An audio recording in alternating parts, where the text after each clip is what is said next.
continuation of the preliminary examination in this matter. Just for the record, I see that we have Detective Trigger, whom I know is the officer in charge here. She was in the waiting room, and it's my understanding that she's going to participate by observing the proceedings via Zoom. Is that correct? Yes, Judge. When we broke last time, we picked these 2 dates, and I indicated to the court we'd make sure that all of our witnesses were here. Defense counsel indicated that there might be a possibility of having to recall Detective Trigger. She is on vacation out of state in Florida and has been kind enough to follow along for today's proceedings. If she can watch by Zoom, that way if she's asked questions for impeachment purposes, she'll have the ability to be able to do that. Okay, and you have somebody else that's here today in her place that's physically present, I see. That's right. So for today's purposes, we have Detective Sergeant Patrick Flood. He's also with the Troy Police Department. He too is working in an undercover capacity, and so I would ask that media not film him. But yes, he is here, brought the evidence for us, and is holding our hand for today's purposes since Detective Trigger is out of town. All right, and I'm assuming defense counsels were aware of the arrangements that would need to be made then for her to just observe anything that occurs in the courtroom today. Any objection? I'm aware of that, Your Honor. We have no objection. The same, Your Honor. We were made aware. We have no objection. Objection. All right, thank you. What else do we need to make sure that we are doing? Obviously, we've got the media here today. I know that they are very well aware of the requirements for filming in the courtroom in general, and no live streaming. However, they're free to do what they choose with the footage that they obtain from today via live streaming. No microphones that were placed at either of the defense counsel's or the prosecutor's table that I can see, so I think we're in good shape there. Anything else that we need to address before we pick up and get going again? Not that I'm aware of, Judge. No, Your Honor. No. All right, great. So I understand that the people are ready to call their next witness. Is that correct? That's right. And just for the record, we had a mutual sequestration of witnesses that was ongoing. Yes. And so I think everyone is well aware of that. I just want to place it on the record again. But other than that, I think you're in a position to call your next witness. Great. Thank you. People will call it Andrew McMullen. Thank you.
Yeah, he's here. He's just down in the jury room, so he's coming. Okay, no problem. I just want to make sure. Yep.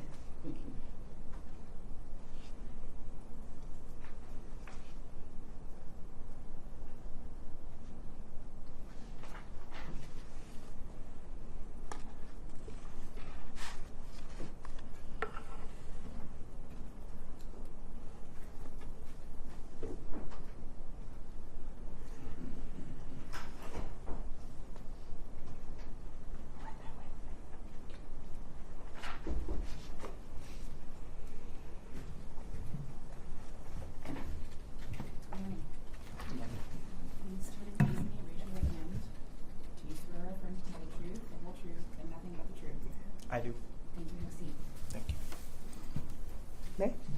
Thank you.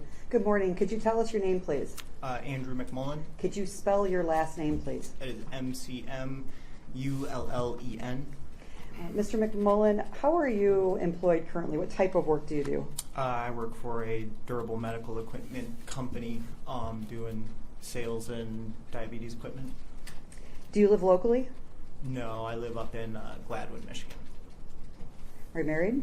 I am. Children? 2. And how far did you go in school? I graduated high school and then I got licensed as an EMT. Are you still licensed as an EMT? I am. And when did you receive your licensure for being an EMT? Back in 2015. EMT, what does that stand for? An emergency medical technician. Thank you. Back in 2017, did you become employed by the Oxford Center Brighton? I did. Excuse me, let me correct myself. The Oxford Center, not necessarily in Brighton. Yes, I mean, at the time it was the Oxford Recovery Center and that was in South Lyon. And do you recall your dates of employment? Not the exact dates. I know it was in the spring of 2017. I don't remember the exact date, but I started there part-time initially, and then I eventually transitioned to full-time. And when did you work there until? I believe it was June of 2021. And you indicated that when you first began work for the Oxford Recovery Center is what it was known as then. Mm-hmm. Is that a yes? Yes. And you told us that that was located in what city? That was in South Lyon, Michigan. And you told us that you worked there part-time initially. Correct. What was your job duties when you worked there? When I first started there, primarily I hired on as a hyperbaric tech. And then I eventually ended up doing neurofeedback as well. Let's start with the hyperbaric tech. What did that mean? The operations of the hyperbaric chambers, getting patients in, done for the duration of their treatment, taking them out. Before you were employed in the spring of 2017 by the Oxford Recovery Center, had you had any experience with hyperbarics? No, not with hyperbarics. So when you come to work there, are you provided any sort of training in order to be able to run a hyperbaric machine? Yes, all the training for the hyperbarics was at the facility. And who provided that training to you? At that time, it was the employees that were there, which would have been mainly Gary Marken, Ricky, I don't remember his last name, Sue, I don't remember her last name either, Janelle Hillstrom, I happen to remember her last name, and Tammy as well, more or less, but she wasn't really into the day-to-day. But if I had questions, I could also ask Tammy. You indicated that at least one of the people that was responsible for training you was a person by the name of Gary Marken. Is that right? That is correct. Do you see Mr. Marken here in court today? I do. Can you tell me? I'd stipulate to Thank you. being able to identify. Thank you. You also indicated a person by the name of Tammy. Is that right? Yes. Did Tammy have a last name that you're aware of? Peterson. Do you see her here in court today? I do. I will stipulate as well, Your Honor. Thank you. What did that training entail? I mean, really, mainly just the operation of the chamber, the day-to-day of interacting with patients, the charting system that we used at the time. I mean, we didn't use an electronic charting system at the time, but the documentation and the patient record, and I mean, that's really the majority of it. Just the flow of the day. In terms of the operations of the chamber, tell me about the operations of the chamber. Well, I mean, when you bring a patient in, it was very important to make sure that they had nothing on them except for their scrubs. There was a safety pause at the time, and we would ask a list of questions. I don't remember the exact speech, but What was the purpose of the safety pause? to ensure that the only thing going into the chamber was the patient and their scrubs. As part of your training, were you advised that if somebody brought something into the chamber, something could happen? Yes, I mean, it was just a general rule that nothing goes in there because anything that could cause any variable that could, I mean, it could cause issues possibly. What kind of issues were you concerned about as a hyperbaric chamber with somebody bringing something in? I mean, it depended on what it was. If it was an electronic, obviously there's a risk of a spark causing fire. If it's a pressurized container, it could explode, things like that. But yeah. I'm sorry, I didn't mean to interrupt. As part of your training, did you learn about what would happen if there was a fire inside a hyperbaric? I do not recall if initially I was given the full explanation of what would happen. I know later on when we did more training, we got into more detail and we watched some videos about how fire acts inside of a hyperbaric chamber, particularly one that is pressurized with 100% oxygen. And I mean, in short, it would just mean total loss. It's bad.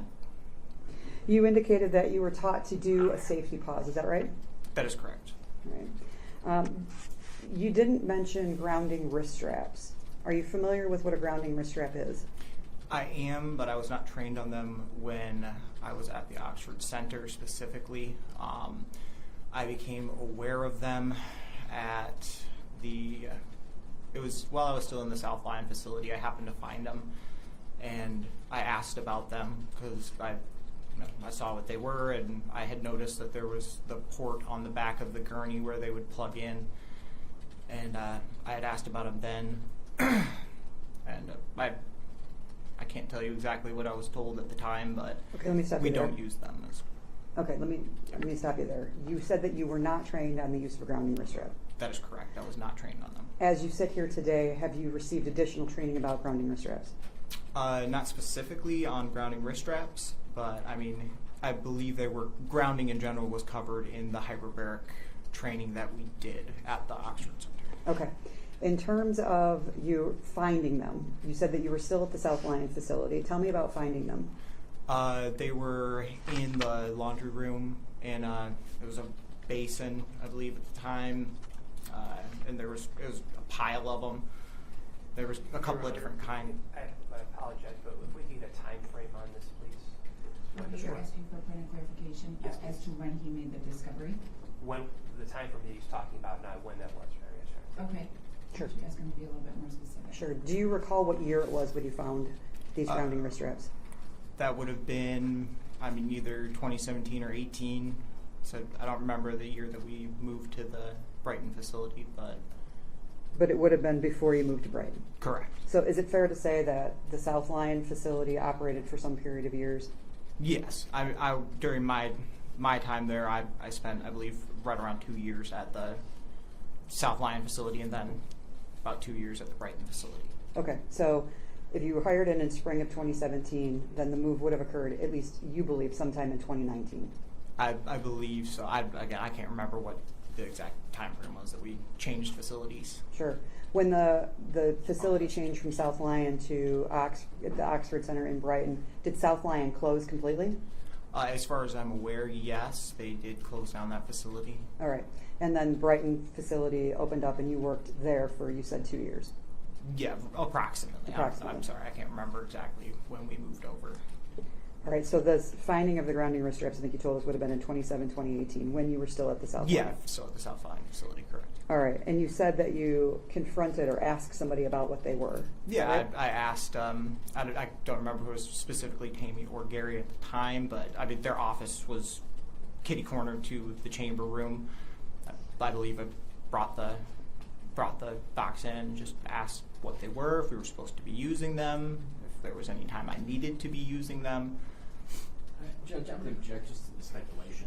I believe is, equivocal. I believe. He's not sure, so I object to the speculation. I don't think it is speculation. I think he's trying to do the best he can with what he remembers. You'll Well, make that clear as we move through the testimony. I'm sure people are trying to do the best they can all the time, but it's still speculation, which therefore I don't think lays a competent foundation for his testimony on it. He's speculating as what he's testifying to. What do you believe that he's speculating about? That When made he these statements, discovered or it, when? and then who he spoke to. He said, I don't know who I spoke to. He's speculating about who he spoke to. About the straps. Did you speak to one or the other of the employees you just listed? I more than likely was both, but and I would for sure Tammy. I will say that much. Okay. You indicated that there was an office kitty corner to the chamber room. Whose office was that? It was Tammy's office. And did Gary have an office as well? They shared the same office space at that time. Based on that conversation that you had with at least Tammy, did you begin to use grounding wrist straps? No. Did she say anything to you about why you weren't going to use the grounding wrist straps? I was just told that it wasn't something that we used. It was an unnecessary step.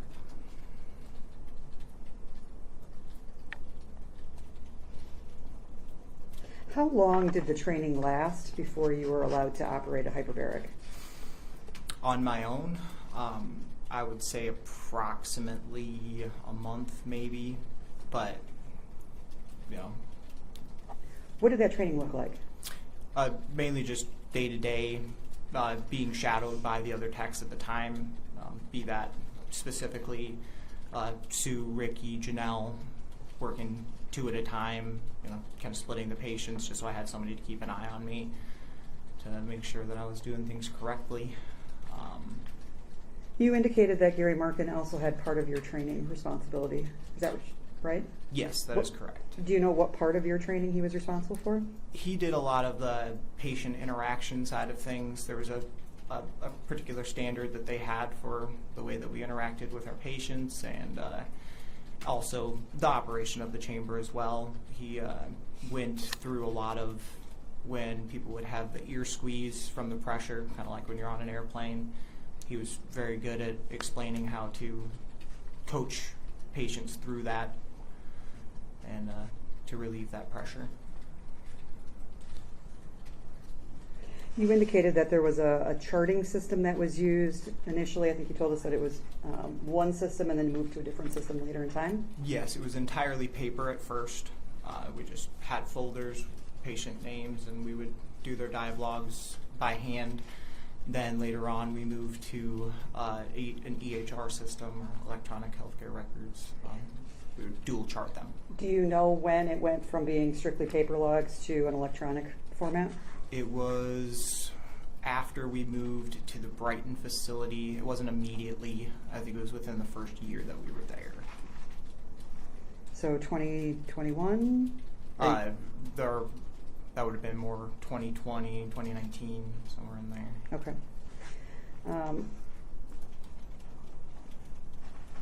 When you were working initially in the hyperbarics, were you literally just cast off on your own, or were there people around to be able to help you? There were people around. Again, I specifically when it was at the South Lion office was kitty corner, I could just yell out if I had a question or needed help. Again, for the first bit, it was I had a shadow with me that I was able to bounce things off of, and after the initial training was over, then I was on my own, but I still had, Tammy or Gary or whoever was in the building at the time to ask for assistance. But occasionally, it would just be me and the receptionist. You indicated that Tammy and Gary were both available, so let me ask you this. Did you ever ask Tammy for help? I would ask her questions mostly, not for necessarily physical help with operating the chambers. And same, Gary would come in and out. He at that time he was bouncing over to Troy a lot more, so he would be in and out, and he had all their other projects going. Especially as we got closer to moving to Brighton, he was out and about a lot. He wasn't in the facility a lot, but during my initial training, he was there a lot more. You indicated that at some points Gary would go to Troy. Is that right? That is correct. Tell me about Troy.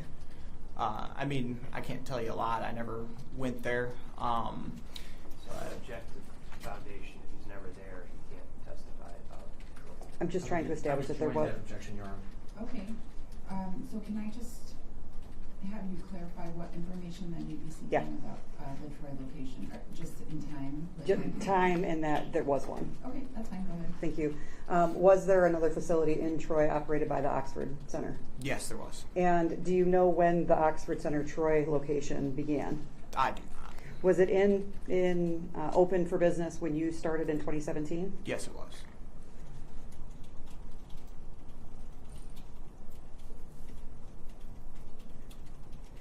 Were you familiar with any of the employees at the Troy Center? I don't know when I met him, but I did meet Bowen Gang, I believe is how you say his last name. Was it your understanding that Bowen was a Troy employee? Yes. Actually, a foundation, what was your understanding? Either he has personal knowledge or he doesn't. Okay. Do you have personal knowledge of that? That he was an employee with the Oxford Center? Yes. Yes. And how did you know that? When I met with him, again, I don't remember when I met with him the first time, but when I met him, it was told to me that he was an employee with the Troy facility. See, this is all hearsay and speculation, Your Honor, so I would renew my objection. Perhaps I can lay a better foundation. Yes, I think that would be helpful. You indicated that you met with Bowen? Yes, primarily once we moved to the Brighton facility, he also attended the training, the formal training that we did with Jeff, and we then met a couple times, mainly on neurofeedback, on hyperbarics as well. I should say we did meet together to try to make sure that we had a standardized care routine and how we were doing day-to-day operations. Where did you meet him at? He would come to us over in the Brighton facility. Do you recall what year that would have been, or years? That would have been after we moved, so that would have been 2021, 2020. All right. And the purpose of your meetings, you said, was to develop a standard of care, or to have a standard of care? Correct me on that if I'm wrong. Correct. To have a standardized care method for both facilities, so the day-to-day patient care was as close to being the same as possible. What was your job, responsibility, or job? Did you have a title at that point in 2020? I don't know exactly what my official title was, but I was, at that point I had done my CHT with the Oxford Center, and I was heading the neurofeedback program there, and I co-led the hyperbarics with Blake Haig. All right. And do you know what Bowen's job title was? I don't know exactly what his title was, no. You indicated that you had attended trainings together with Bowen, is that right? That is correct. What was the topic of that training? And we'll get into that in a little bit, but what was that topic? Hyperbarics, and we also did some more or less training or review on neurofeedback in EEGs or QEEGs, quantitative electroencephalography, which was part of the neurofeedback program as well. All right, let me talk about neurofeedback. What is that? Neurofeedback is basically where you're putting an EEG on a patient. So you're reading the electrical energy that's coming off of your brain, and there's quantitative elements. So you're just basically comparing the person's brain whom you're looking at with a bucket of standardized maps, and you're trying to train somebody's brain to stay more within what is considered to be a standard range. So if it's overactive, you're trying to bring down the activity. If it's underactive, you're trying to get it to be more active. There's a physical element where you're watching a screen, and it changes based upon where you're at, if you're over or underactive, and basically picture gets clearer when you're closer to the norm. Right. And this neurofeedback program, you indicated that you led that at the Oxford Center in Brighton. Correct. And I think you told us that Bowen had something to do with it as well? Yes, in Troy, he did the neurofeedback. And is that neurofeedback at all connected to the use of hyperbarics? Not particularly. Later on, we did try to do the QEEGs, which is more of a map, a scan or a baseline, if you will. They're trying to do that with the hyperbarics as well. All of that work, did you report to somebody as a supervisor with work that you were doing? I would speak with Tammy usually about if I had a specific question or I wanted to bounce something off of her, or updates on patients, things like that. Occasionally I would talk with the nurses, Dr. Bogner when he was there. Okay, you indicated, I think, that you were the co-lead on the hyperbarics in Brighton. Is that right? That is correct. What does that mean? Basically, we just oversaw the program, organized the schedule, made sure that things were getting done, facility was clean, chambers were functioning correctly. You indicated that you co-led with another individual, another employee. Yeah. What was that Blake- person's name? Blake Haig. He took more of the lead on the hyperbarics, so I was pretty busy with neurofeedback. Were you familiar with an employee by the name of Tiffany Housey? I was, yes.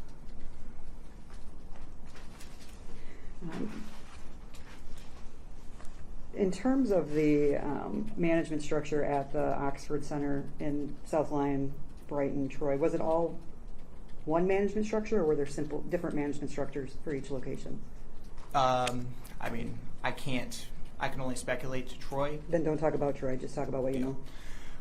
So at the Brighton Center, obviously Tammy was the head. She was ultimately where we would go with any questions or concerns. And underneath her would have been Gary. Usually, it was if Gary was around and you could get Gary, you'd ask him, and if he could answer the question, he would. If not, then he would go to Tammy or we would go to Tammy. Do you know who owned the Oxford Center? To my knowledge, it was Tammy.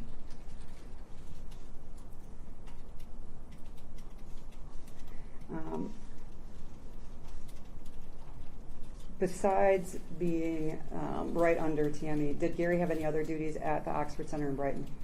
I mean, he did a little bit of everything. A lot of what he did at that time, by the time we got to Brighton, was more so facilities. He was doing a lot of planning for expansion. He did basically anything and everything that needed to be done when it comes to the facility. But he would also occasionally help with the hyperbarics when needed. If we were short-staffed or didn't have somebody to cover, he would hop in there and could operate the chambers. Do you know if he ever saw clients? In regards to hyperbarics? In regards to anything? I think he did a nutrition program. It was in regards to ketogenic diets, as far as I remember. He did something with that. And also hyperbarics when needed. He would step in and operate the chambers. But I think that was the extent of his patient care, if I remember correctly. Were you ever made aware of what sort of training Gary Marken had in regards to hyperbarics? As far as I know, he went through the same program that Tammy did. And how did you know that? When I first hired in, they had given me kind of their background. Your Honor, as to who they Sure. is. I will separate it out. Who is they? Tammy and Gary. It would have been mainly Tammy that I was talking with at that time that And gave the history. What did Tammy tell you? That they did a training program for their CHT, and I remember her telling me something about it being with like a part of it at least being with the Naval Academy or something. I think you used the initials CHT. Yeah, Certified Hyperbaric Technologist. Did you ever receive the CHT certification? I did, yes. I don't remember exactly what was on the certificate, but And who did that CHT come through? Who certified you? that was through the Oxford Recovery Center at the time. Sorry. Do you remember what year that would have been?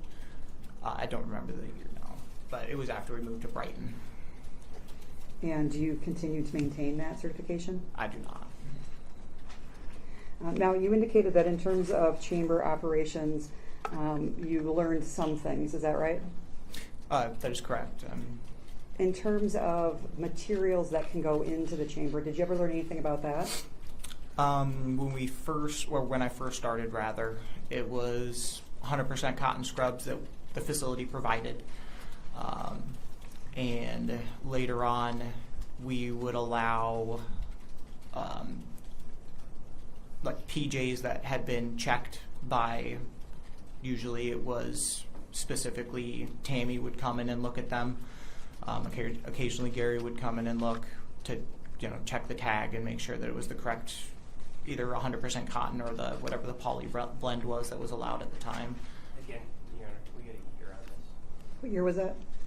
That was after we moved to the Brighton facility, so that would have been 2021, 2020. All right, that's 4 years before the allegations in this case. I'm not sure of the relevance of what's going on. Joining your session. Sure. Regards to relevancy or Sure. We've already heard testimony from Tiffany Hosey, who was employed during the same time period, and it goes to the culture of the way things occurred at this specific facility. We've also heard that this witness met with Bowen Gang, who was employed at the Troy facility, and that the purpose of their meetings was to have a standard of care for both facilities. So I think it's absolutely relevant. It goes not only to how long things were being done in a specific location, but how they were done to get us to the date of the incident. What happened 4 years ago is not indicative of what happened in January of 2025. Things may have changed. He has no knowledge. And so they're extrapolating something that took place allegedly 4 years ago. So I think those are appropriate questions for cross-examination, but I'm finding this testimony to be relevant in terms of what the practice was and what it may into at a later date. I'm finding it to be relevant at this point, but I do think that the questions that Tammy want to pose to the witness are more than appropriate for cross-examination. So I'm going to overrule the objection. Judge, I just join in the objection as it relates to a material fact in question. Thank you. In terms of chamber operation, if there was ever an emergency in the chamber itself, were techs, specifically you, trained on how to handle an emergency? Yes, we were. I mean, it depended upon the particular emergency, be it, a seizure, loss of consciousness, a hypoglycemic incident, or, God forbid, fire. We were given a specific set of a protocol of what to do in those scenarios. While you were employed at the Oxford Center, you've listed a number of potential hypotheticals that could happen. Did you ever see any of those things happen? I did. I saw a seizure, hypoglycemia, and I mean, obviously, like ear squeezes. Those are pretty common. But I believe that was all that I had seen during my time there. If there is an emergency such as a seizure, what do you do as a tech? I mean, if they are at pressure and they're breathing, you wait until the seizure is concluded and you ensure that there is respiration happening, and then you would bring them up. The biggest thing is to make sure that they're breathing, because if they're not breathing and you depressurize, you risk barotrauma to the lungs. Okay. If there was a fire, were you trained on how to handle that? The fire, it was mainly dealing with containment and other people that were in the room. When it comes to a monoplace chamber fire, you can't really do much for the person that's in the chamber that caught fire. So I don't remember if I mainly got that understanding from the course and or the Seacrest employees that came and set up the chambers, because I talked to them in depth about that, just the scenario. But the general understanding that I had was your main goal is containment and the safety of others in the room. Was there an ability to be able to emergency vent a chamber? Yes, you can emergency vent the chamber. What does that mean? It just depressurizes it rapidly. So you switch the chamber off and hit the button, and it would rapidly depressurize. Is there an ability to be able to turn off the oxygen then? Yes, I mean there's multiple points where you can turn off the oxygen. You can turn off the dial. That's not going to turn off the source. There's a shut-off valve on the wall behind the chamber, and there's also a main shut-off to the main tank. That would be over, I mean, at least at the Brighton facility, it was over on the wall by the door. But You use the term containment in reference to other people outside of the chamber when it came to a fire inside of the chamber. Is that right? yes, that is correct. Containment, meaning making sure the fire doesn't spread to other chambers. What, if anything, were you taught about what would happen to the patient inside the chamber? That they would be deceased. And did you ever get an understanding of why? Just the intensity of the explosion. It's going to be enough that it's basically impossible for a human to survive. I mean, they may survive it initially, but in the long run, I mean, it's be basically impossible. During your time with the Brighton Center, did you come to understand the dangers and the risks associated with the use of hyperbaric? I did. And those risks, I think you've talked about a little bit, including fire. Correct. I think you said seizure. Yeah, there's chances of oxygen toxicity, things like that. But yeah. Where did you come to learn that information of the dangers and risks associated with the hyperbaric treatment? That would have been between the training that we did with Jeff Mosteller, the safety director course, and my conversations with other hyperbaric techs and people from Seacrest. All right, you indicated that a person by the name of Jeff Mosteller came to the Brighton Center, is that right? That is correct. Do you recall what year he came to the center?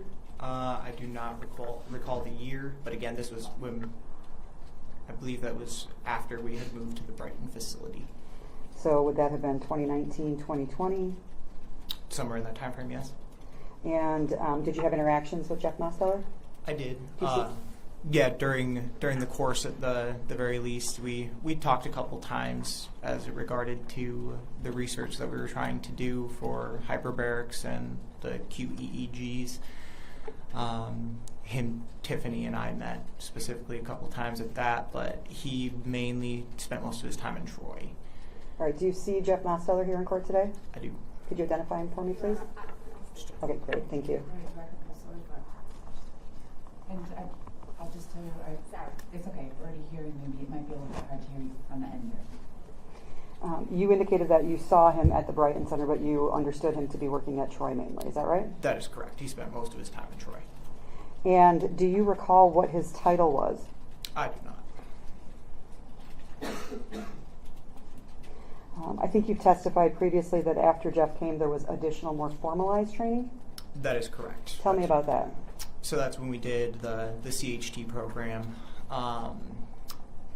where it was over a course of weekends, 2 or 3, I don't remember exactly how many, but 8 or 9 hour days, something to that effect. And we went through the history of hyperbarics as a whole, the different types of chambers, and then what it does, how it works, and then the safety side of things as well.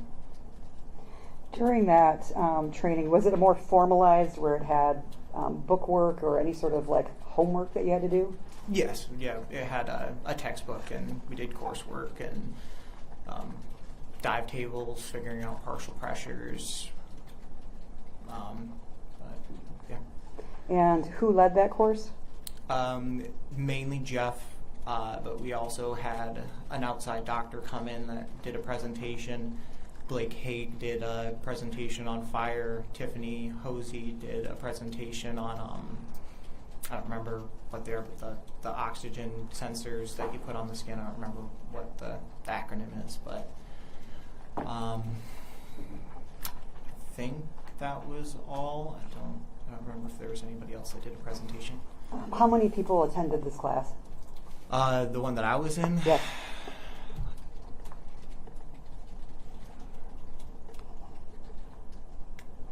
Say 6 or 7 people. It was Blake Haig, me, I think it was Sam or something. I believe it was Sam from the Troy facility, Bowen, and there was somebody from an outside facility that came, and then there might have been another couple of faces in there. I think there was one guy that was a pharmacist or something. And at the end of this training, were you provided with any documentation that you strike that? Let me move back. Was there any sort of test at the end? Yes, there was an exam. And after, did you pass the test? Yeah. After you passed the test, is that when you had your CHT certification you talked about? Yes. It was. I got a laminated card and a certificate. During that training by Mr. Mosteller and the other folks that you talked about, Tiffany and Blake, were grounding wrist straps ever discussed? I don't believe so, not in the training. I'm sorry, what was the answer? I don't believe grounding wrist straps were brought up in the training. You talked about a time when Seacrest came to the facility in Brighton. Is that right? That is correct. What is your understanding of Seacrest? They're the manufacturer of the chambers that we used. In the Brighton location, how many chambers were there at that facility? At the Brighton facility, there was 5 chambers. And were those chambers all brand new chambers when you moved to the Brighton Center? Older chambers, if you have any idea? 3 of them were new, 2 of them were ones from the Southline facility. And you said that Seacrest is the manufacturer of those hyperbaric chambers. That is correct. Did there come a point in time when the Oxford Center got new hyperbarics? Yes, at the Brighton facility. How many new hyperbaric chambers were brought in? There was 3 new chambers. Do you know who ordered those or who was responsible for getting those to the facility? That would have been Tammy. And were you working at the location when they were brought in? I was. And was there some sort of process by bringing them in by the Seacrest folks? Yeah, it was. That's obviously it's a pretty hefty task. So it was like a entire long weekend of setting them up, and then when they were done setting them up, they brought us in to go over the just all the updates because they were newer chambers. They had newer gurneys. They just go over to basically tell you how they work. All right, and you said they. How many people from Seacrest came to do this installation? Shouldn't have said they. It was technically just one individual. One person. Do you happen to remember who that person was? I don't remember his name. No. All right, and you said we had to go and speak with them. Who was we? Blake and I, Blake Haig. Was it just the 2 of you?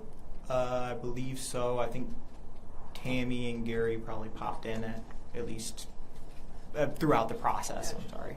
He keeps going, I believe, probably. If he doesn't recall, right, that should be prefaced here. Believing is speculation. So I don't think the court can allow him to just, I believe, or I speculate. If he's having recollection issues, he's got to state that.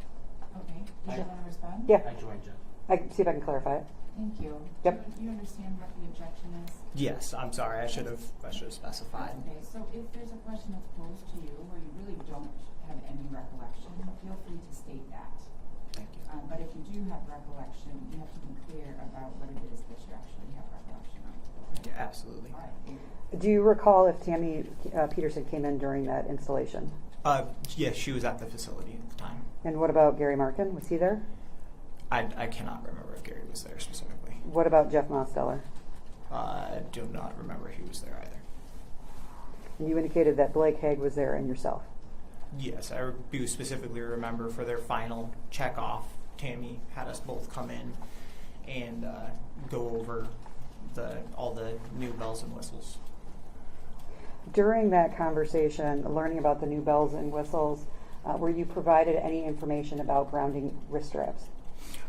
They did bring it up in their final go over of all the new equipment, and they had the new wrist straps, and they had them hooked in, and as things should be set up for when they're going to have their next patient in. After Seacrest sets up those 3 new chambers and you see how those grounding wrist straps were used, at least in terms of these 3 new chambers, do you ever have any conversations further with Tammy Peterson about those grounding wrist straps?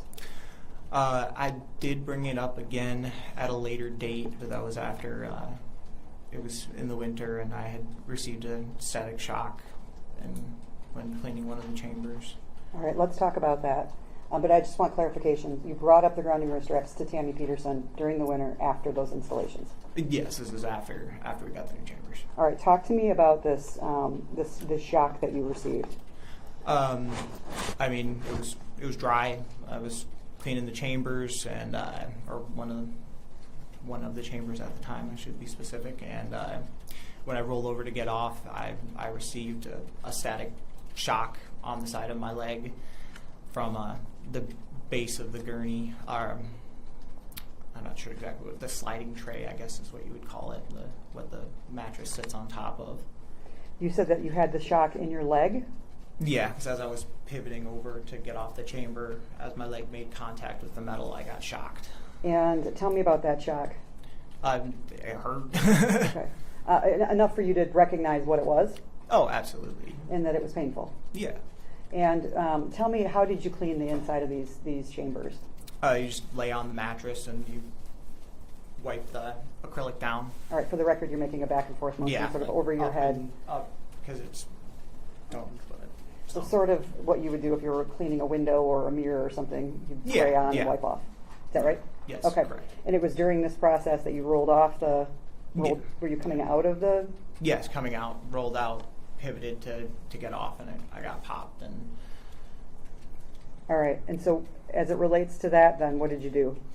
I brought it up, and I went to Tammy's office, and I asked her specifically if there was anything we could do to mitigate the static. And I had noticed also, I believe I brought up as well a scenario or a situation where I had noticed that a child's hair was standing up, and I asked if there was anything we could do to help mitigate the static, as I was concerned about it.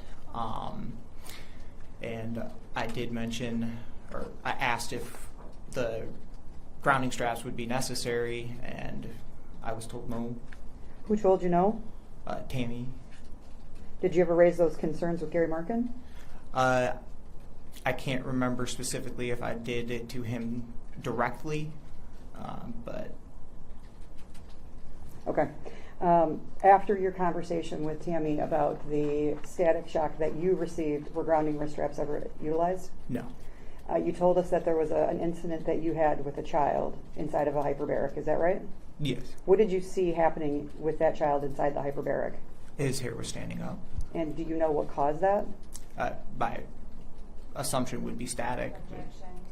If you don't know, you can't say. During your training, did you ever learn about what happens to hair inside of a hyperbaric? Yes, when static builds up, your hair stands up. Did that cause you concern seeing that on that child? Absolutely. Did anything ever change in terms of how children were treated after you had that conversation with Tammy? No, we did get a humidifier for the room to help bring static down in the room, but not as it related to being in the chamber.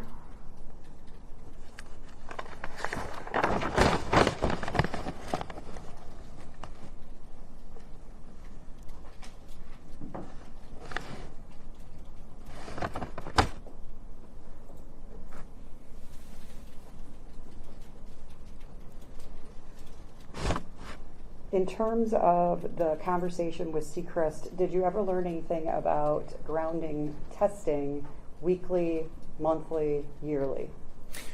Yes, when he was going over the manual, on that checklist is checking the grounding of the chamber and checking the grounding on the straps to ensure that they're all within range. Prior to that installation of those new chambers, as the co-lead hyperbaric tech in Brighton, did you ever do that sort of check? I did not. And afterward, did you have conversations with anybody about doing those checks? Yes. Who did you speak with? That one I spoke with Gary because I wanted to get a multimeter because we did not have one at this facility to conduct that test. And were you ever given a multimeter? Yes, we were. Who gave it to you? Gary. After you received that multimeter, did you begin doing those checks? Yes.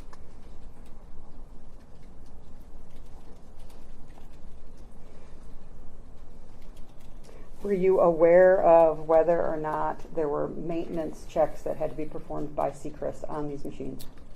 Yes, they would come in annually, typically. And who was responsible for doing that? That would be Tammy.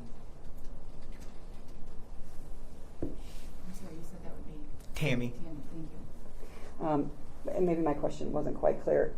Was it just ordering to have Seacrest come out and do it, or was it Tammy actually doing the exam? herself? Yes, sorry, she would contact Seacrest and set up the appointment. Was she good about doing it every year as required? It wasn't exactly every year. Sometimes we would get pushed back.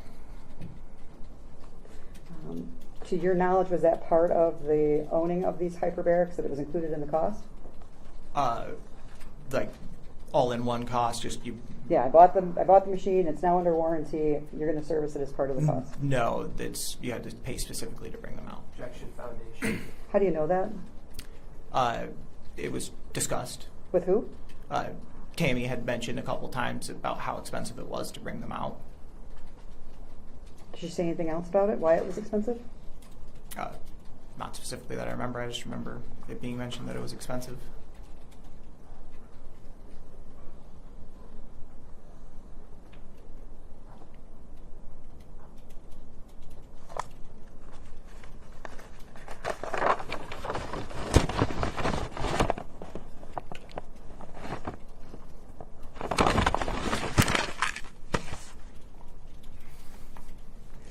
Once the move was made from South Lyon to Troy, did Tammy have an office?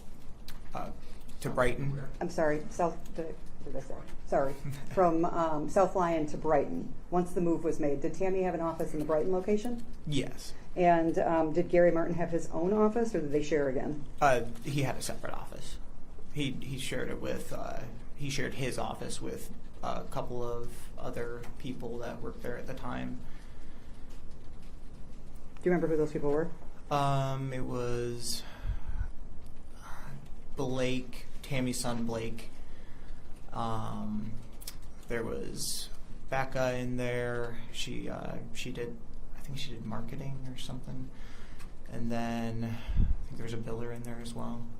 Okay. At the Brighton facility, were there cameras? Yes. Tell me about the cameras.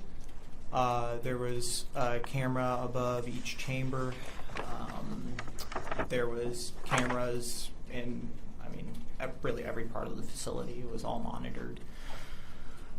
There was, in the chamber room, we had a monitor that we could watch that had like the front desk and hallways as well as the chamber suite.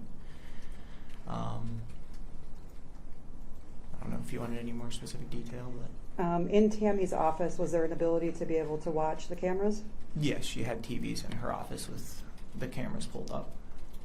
Do you know if those cameras showed just the Brighton facility or if it showed the Troy facility as well? The Troy facility was on there as well. And for a time, we also had a view of the Troy chambers in the chamber suite as well.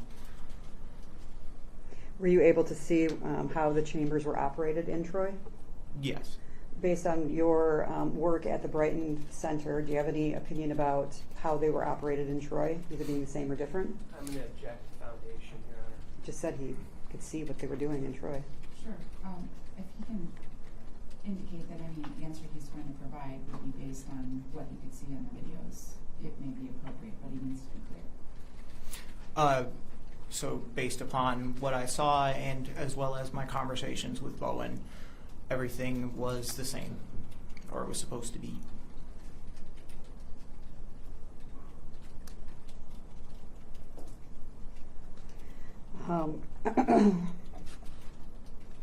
When you first began in 2017 at the South Lyon Center, were children using hyperbarics as treatment? There were a few children, yes. And did children continue to be treated at the Oxford Center in Brighton? Yes, but a marked increase when they started the ABA program. When you first began working in 2017 to when you left, I think in 2021, did you observe a change in how children were dove, I don't know what the proper word is, treated? Yeah, we started to dive them along more frequently. When you first started, what was the protocol for children diving? Typically, we dive them with a parent. And was there a certain age that a child would have to be in order to dive by themselves versus with a parent? There was, I don't remember what that age was though. And you said that changed, is that right? Just as we got more volume and we didn't have access to caregivers to go in with them, we started diving children alone more. When it comes to the operation of a hyperbaric, is it the same amount of oxygen used if it's one person in the chamber versus a parent and a child? No, and there's multiple people in the chamber, you would turn up the flow rate of oxygen. And how does the operation of the flow impact the bottom line in terms of, is it cost more? Is it cost less? How does that work? Object to foundation. If he knows. He doesn't order the oxygen. Okay, let's just. I'm not see if he asking him knows. about the I wanna cost. see if he knows. You can only answer the question if you know the answer yourself from your own personal experience. I don't know the cost of the oxygen, but volume-wise, it uses more, yes. Okay. And so one child diving is less oxygen. A diving with a parent and a child uses more oxygen. That is correct. All right. And you said that, well, let me ask you this. When you got to Brighton, you said that the volume of children really increased with the, you said that there was a program that went along with it. Yeah, the ABA program that they were doing at the time in the same facility. What does ABA stand for? I don't remember what ABA stands for. Or Applied Behavioral Analysis. Sorry, I do remember. Would that be children with autism? That is correct. Okay. Did you ever dive children with their parents in Brighton? Yes. Okay. And under what conditions would you continue to dive parents with their kids? Typically, it would be if the child couldn't tolerate it on their own, or if they had some sort of a particular need for their parent to be in there. Like in the case where I had a patient experience a seizure, their parent dove with them for that particular scenario. And did you have concerns about children diving alone? I did, mainly due to just the fact that children are pretty unpredictable and it's a volatile environment and you can't gain easy access to them. It can be problematic, and Did you ever raise that concern with anybody?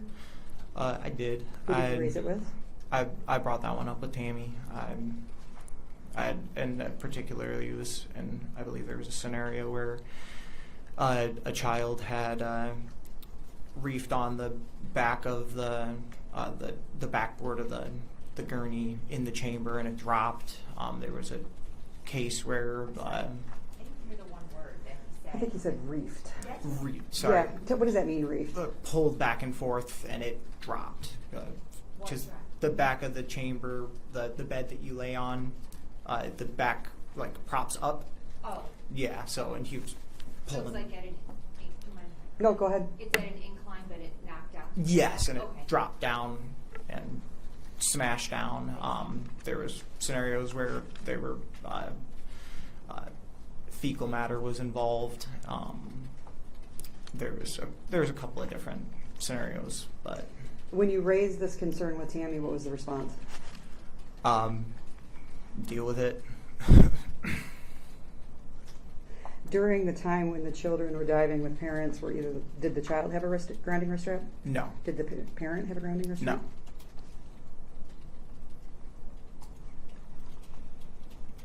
That time when you saw the hair on the kid can stand up, you said, was there a grounding wrist strap on? No, Was there ever a grounding wrist strap used during any of the times that you worked at the Oxford Center? no.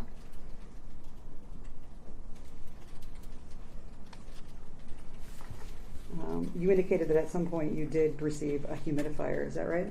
That's correct. What does a humidifier do? It just increases the humidity in the room. And does that then have an effect on the ability for static?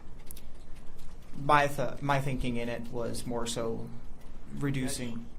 Again, he's a high school graduate. Unless they can lay some foundation as to what he knows about this or has some expertise.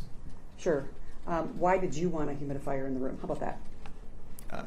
To reduce the static that was going into the chamber before it was closed, because patients weren't grounding before they went into the chamber. They were wearing shoes into the chamber room, kicking them off, sitting down onto a mattress that is grounded but had a sheet, and as well as they were wearing scrubs, so there was a lot of insulation. I would often, when I would put blankets onto patients, I would put my hand against the gurney to get the static discharge, and most times there was a static discharge, and it improved with the humidity, and in the summer it was better, but in the winter it was particularly bad. Going back to Bowen, how often do you think you met with him? With Bowen, it was pretty sporadic. We tried to meet at least like once a month, but we successfully met a couple of times and ran some different trainings and scenarios. And as time went on, it more turned into he would come and meet with mainly Tammy. Your meetings with Bowen, where do they take place at? At the Brighton facility. After the interaction with the Seacrest folks and the installation of the chambers in Brighton, did you have any conversation with Bowen about the checklist that you talked about with grounding? Yes, we, in meeting to try to standardize the care, we went over the safety checklists that were in the manual, and we went over how we were going to fill them out and making sure that we were all on the same page. All right. You told us about how there were cameras in both the Troy facility as well as in the Brighton facility. Is that right? That is correct. Do you know if those cameras captured audio as well as visual? Yes. And how do you know that? We were told that they do by Tammy.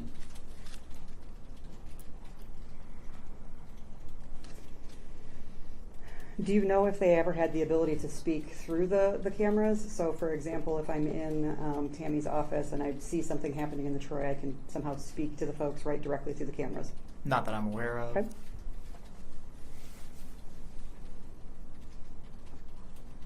Were these clearly visible cameras? Yes. Some of them, I should say. How good of cameras were these in terms of being able to see things? The resolution was great. I mean, you could clearly see every detail of the person that was treating. And you said that there was a camera in front of each one of the chambers? Yes, overhead so that you could see their full body. How many chambers hyperbaric chambers were there in Troy that you were aware of? 3.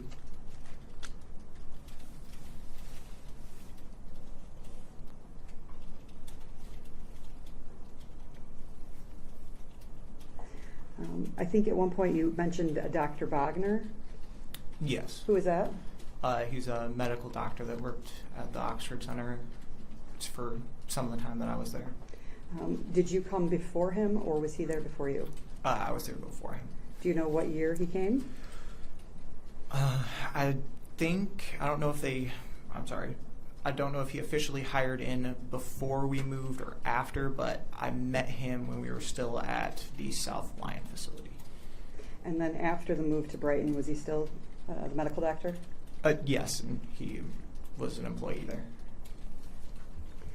In terms of deciding treatment plans for hyperbarics for patients, do you know who did that? That was mainly Tammy. How do you know that? I mean, she did all the consultations until we got nurses trained and able to do the consultations. But even then, still, they would usually ask Tammy for final approval. Was there ever a situation where approval was not provided? Not that I'm aware of. Actually, strike that. I believe there was maybe a scenario where somebody had a compromised airway where we didn't allow them to treat.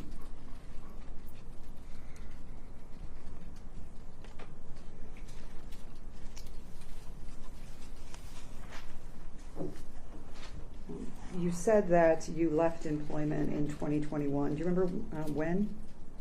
I believe it was June of 2021. And how did you advise folks that you were no longer going to work there? I presented my 2 weeks notice in person.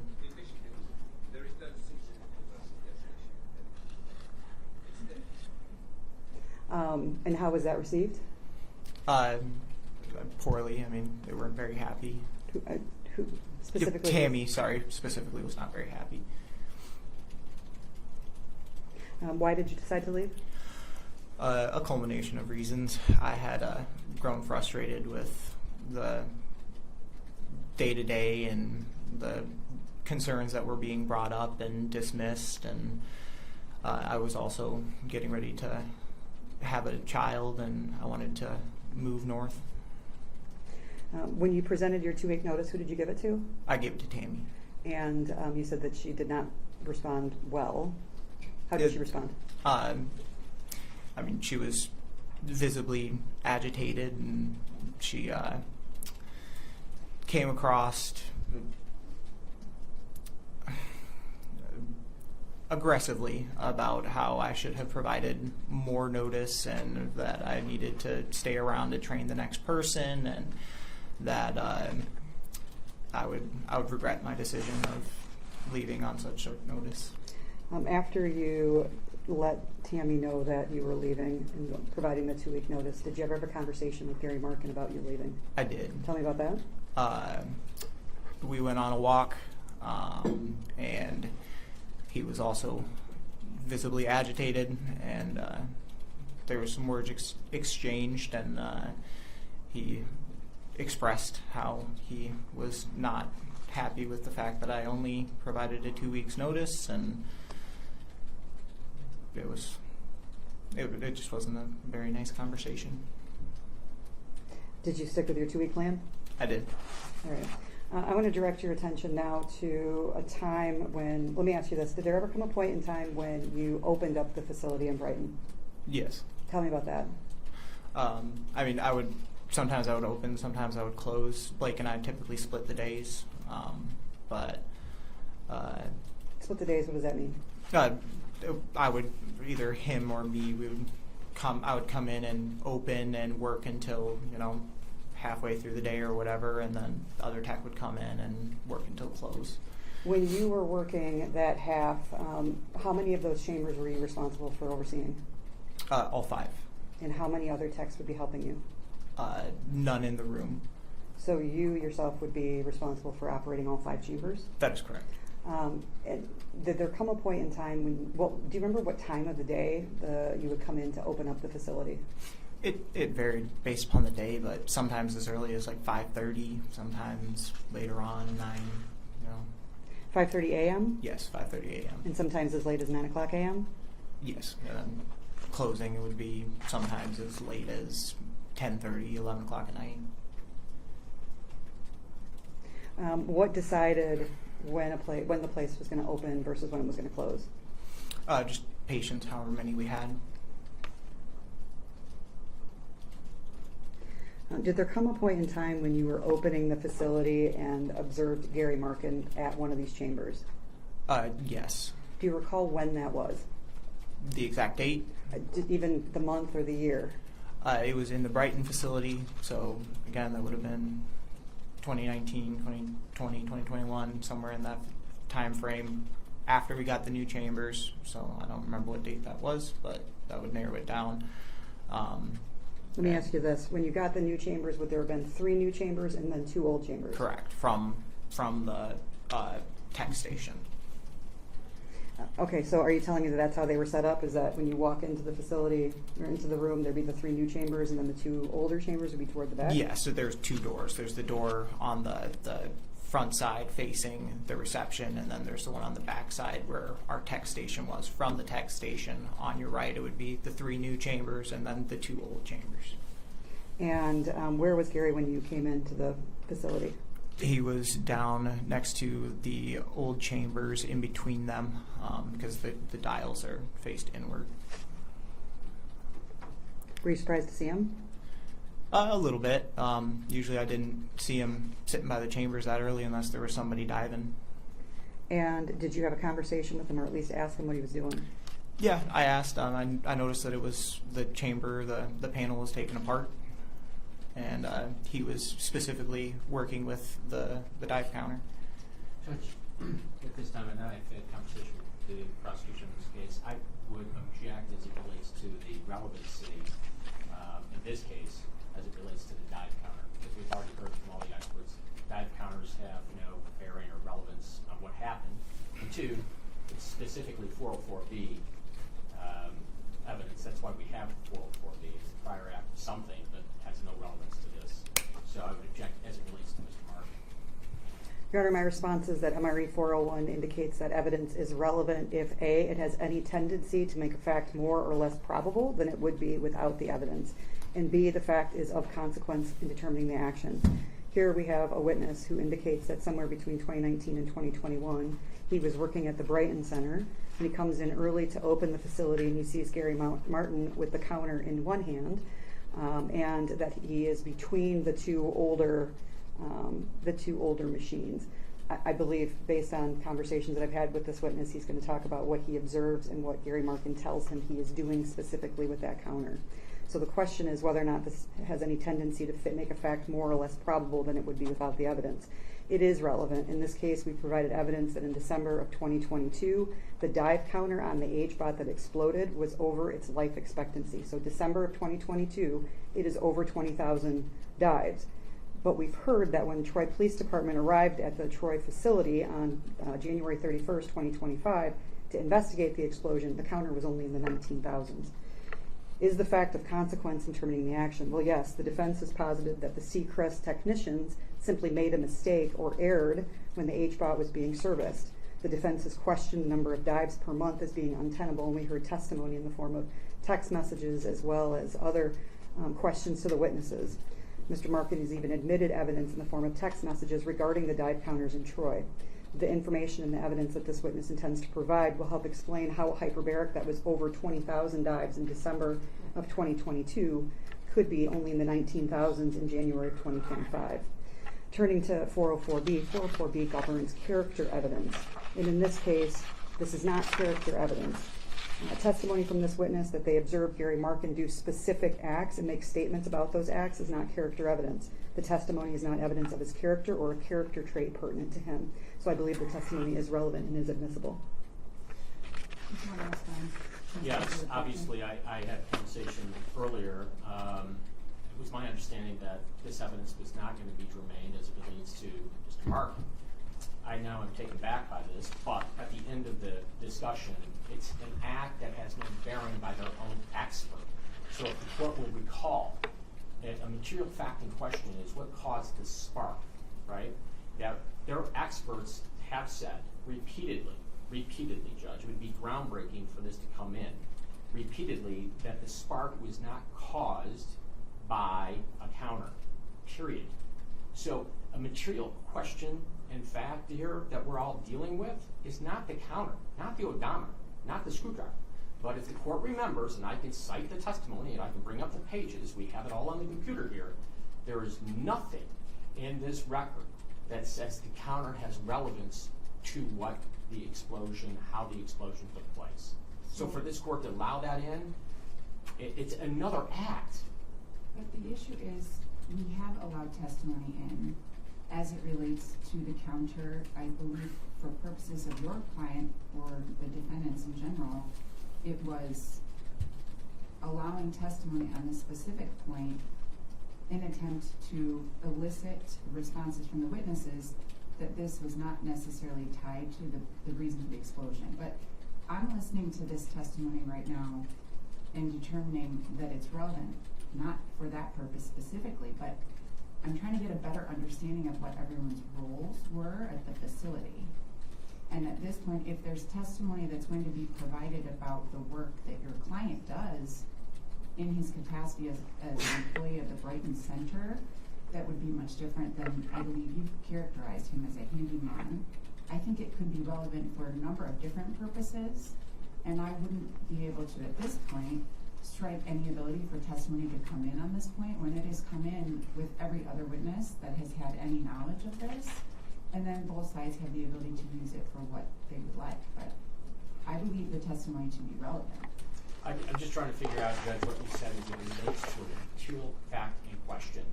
I'm with all due respect, I'm confused because if we're here about an explosion that took place and the counter doesn't have any bearing on it, zero bearing on this explosion. We're here for their own fire marshal said it was an accident, not by the counter.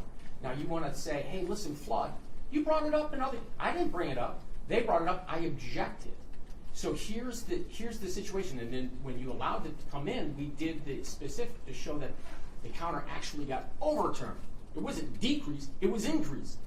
So it's not a material fact in question, and they may say it's relevant to the operation of the Oxford Center in general, but as it relates to my client, it's not germane. Well, I think it's an appropriate objection to place on the record, but I'm confident that I will be able to listen to the testimony and determine what, if any, weight it's going to be given.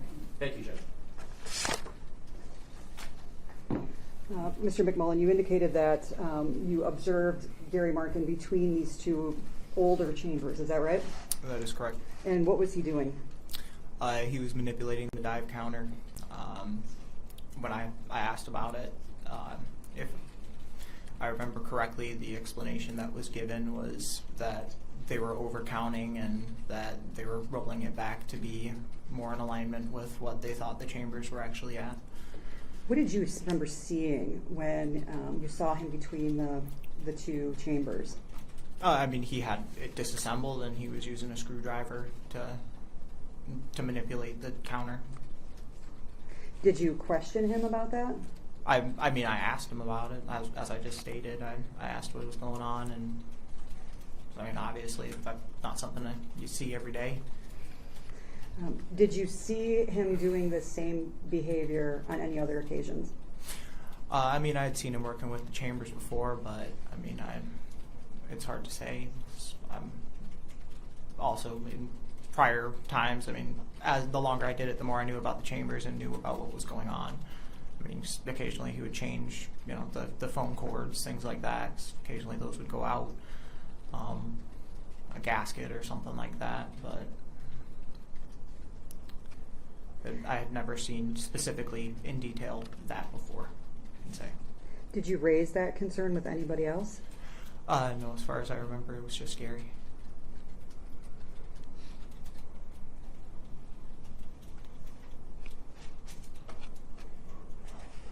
May I have just one moment?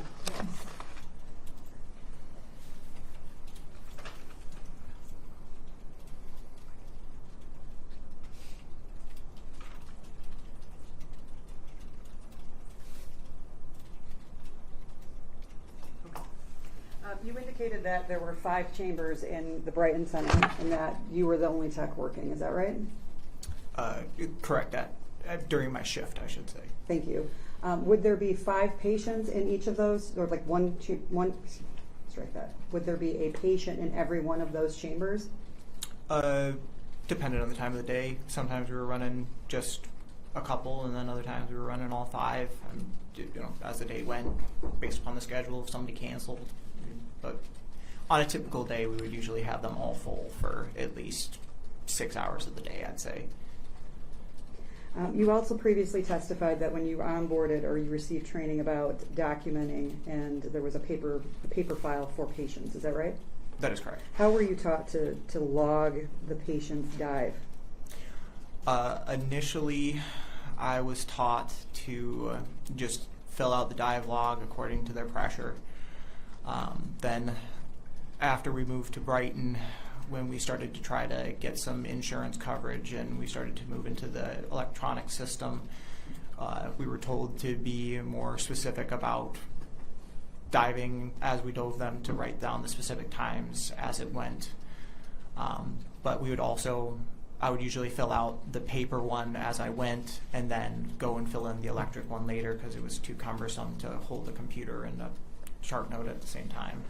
Would you fill those strike that, when you're doing the medical documentation, are you still doing a paper one and then uploading or doing something with an electric one later? Yeah, so the book would be on the back of the chamber, and you'd pull that out, jot in the times as they came, and then after you were done, typically after I was done with that, or I had a stopping point, I would then go and chart all the numbers that were on the paper to the computer system. And would you note the times when you're doing the actual event? So as the patient gets to depth and it's fully pressurized, would you note that? Initially, no. Initially, we were told to just do if it was 2 atmospheres, it was going to be 10 minutes. So you put them in at 2 o'clock, down at pressure at 2:10, hour at pressure, 10 minutes out. And you would just fill that out ahead of time. But then, again, specifically after we had moved to Brighton and we had tried to get some insurance coverage on certain conditions, and we're trying to do things a little bit differently. It was more specifically, it was told to us to document accurately as it came. Who told you to document accurately? Tammy.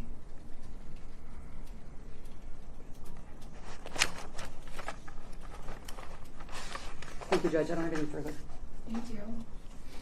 Do we want to have a moment break before we get going? Yes. Yes, Okay, please. So let's just take a short recess so that we can get situated for the cross-examination to begin. So you're free to leave if you like. For a moment, you need to take a break and just return directly to the court. Don't talk about the case with anybody. And is there anything else we need to address here in the short break? Not that I'm aware of, Judge. All right, we'll take 5 to 10 minutes and we'll be back. Are you ready with the cross-examination? Yes, Your Honor. Okay. Mr. McMullen, my name is Jerry Gleason, and I represent Tammy Peterson.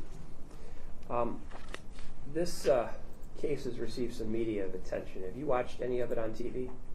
I have. I follow the news. Okay, and have you read about it in the newspaper or online? Yes. And so you have some idea who's testified already, is that fair? Yes. And what they've said, is that fair? Yes. Did anyone from the Attorney General's office tell you not to watch anything on the news or online? No.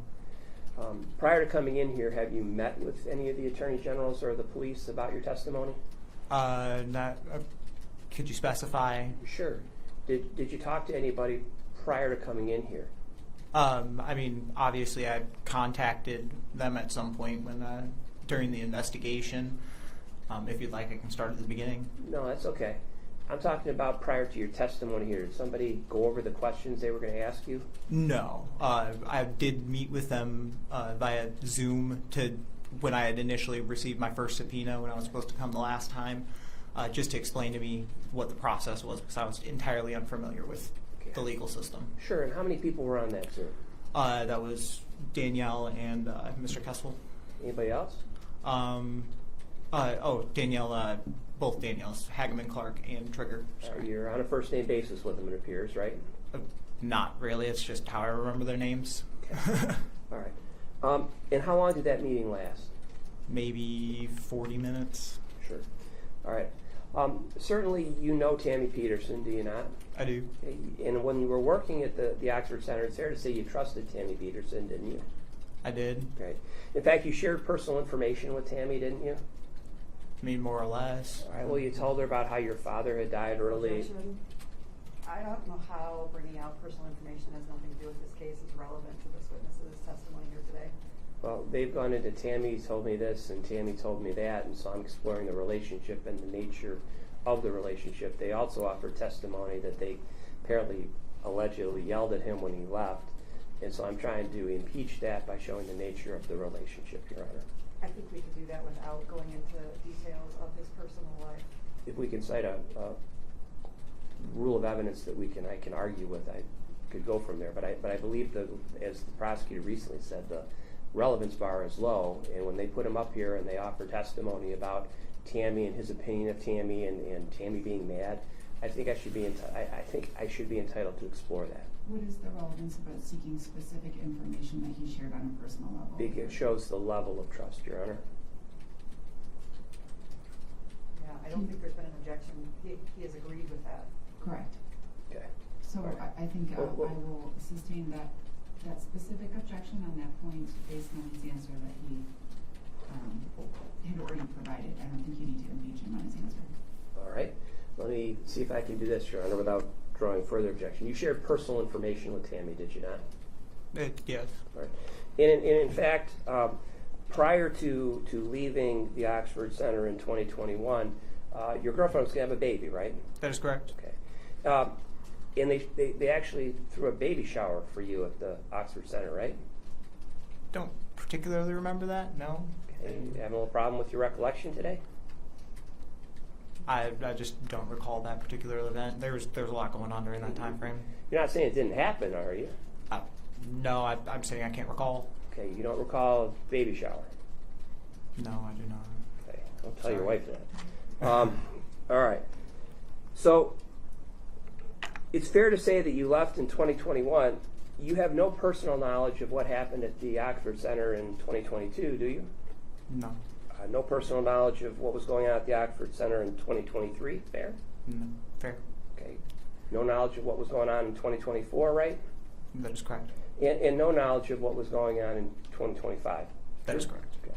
And certainly no knowledge personally of what was going on in Troy in those years either, right? That is correct. Now, you testified that that when you left, you gave 2 weeks' notice, right? That is correct. And it's giving 2 weeks' notice upset Tammy Peterson, right? That is correct. She had no one to fill your spot, right? That is correct. No one who she could take the time to train to step into your spot, right? There were multiple people that were trained, but then none of them lasted. Okay, here's my question. You left with 2 weeks' notice with no one to bring in to take you and train to take your place, right? That is correct. Okay. Now, in this particular case, the Troy Police Department reached out to you, is that right? No. Initially, if you'd like me to get into it. Well, the answer is yes or no. No. Okay. So you reached out to the Troy Police Department? Yes. Okay. You personally called one of the detectives out of the blue and said, I have information about the case. Is that fair? No. Did you reach out to somebody else other than the Troy Police Department? I did. And who was that? Initially it was Mark Lewandowski. I don't remember exactly who he works for. I think he works with the state. So you reached out to the Attorney General? Yes, and I've received his number from Dr. Bachner. Okay. And so you reached out to Mr. Agent Lewandowski after receiving information from Dr. Bachner. Is that fair? I reached out to Dr. Bachner to figure out who to contact with, to be able to bring information in regards to this investigation. All right. And Dr. Bachner gave you information, right? Yes, he gave me the number of Mark Lewandowski. And you called the AG's office, right? That is correct. And that was after the fire? That is correct. Anybody from the Attorney General's office ever contact you before the fire? No.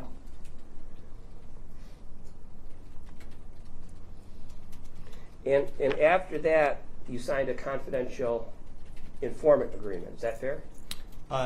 Yes. And that was in writing? Yes.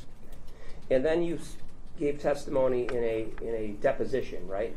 That is correct. And that was with Miss Hageman Clark and Mr. Kessel, right? Correct. Danielle and Chris, right? Yes. Okay. All right.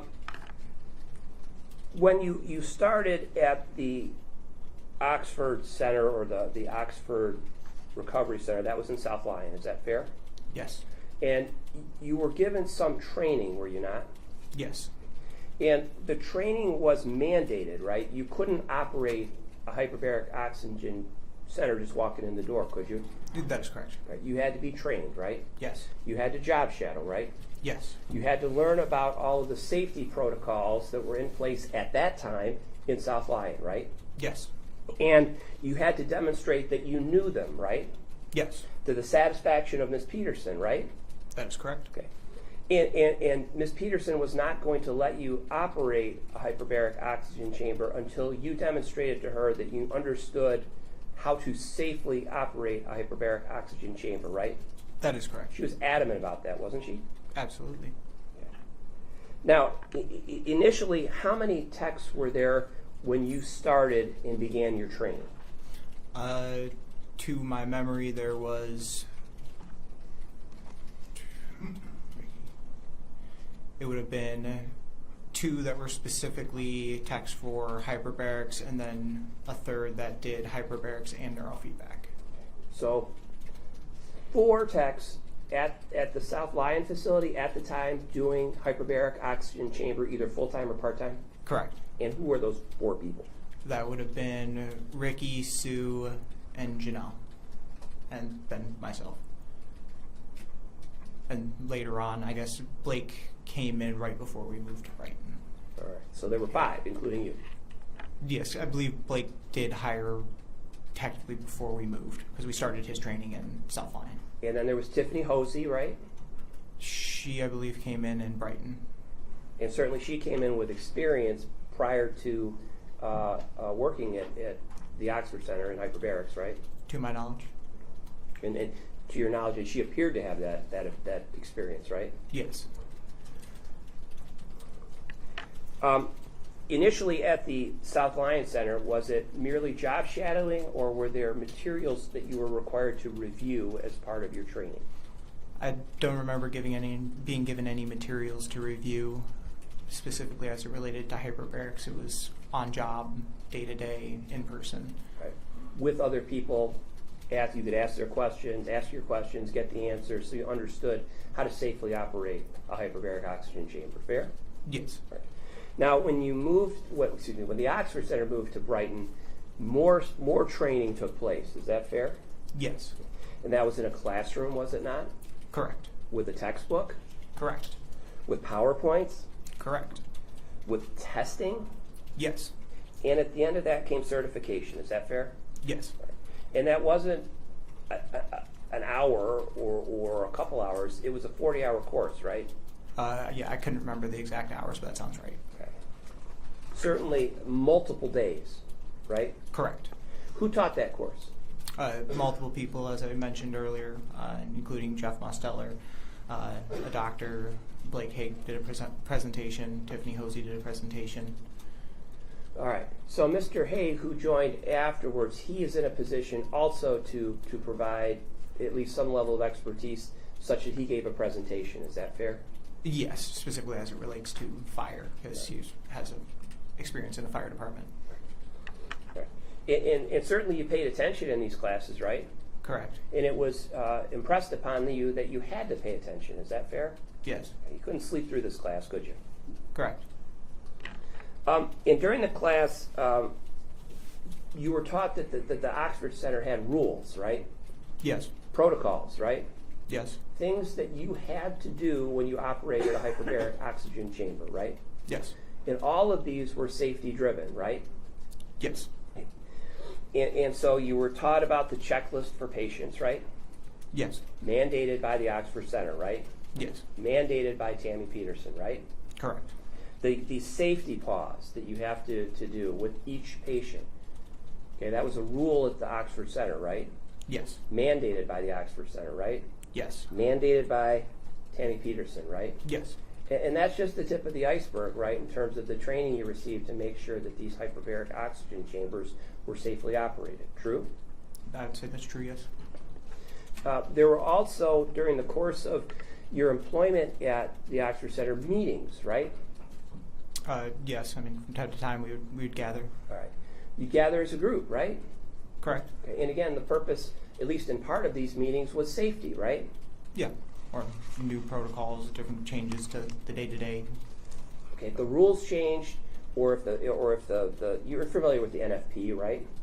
National Fire Protection 99. stuff like Vaguely, that. not specifically. But when things changed, it was brought to your attention, right? Correct. You weren't left in the dark, were you? No, I wouldn't say so. Now, hyperbaric oxygen was not the only program, and I'm talking about Brighton now. Yes. At Brighton, the hyperbaric oxygen program was not the only treatment or programming that was going on. Is that fair? Yeah, that's correct. There was multiple things going on at that facility. All right, so the judge heard about neurofeedback, right? Mm-hmm. Said yes? Yes. So what else besides neurofeedback was going on in Brighton?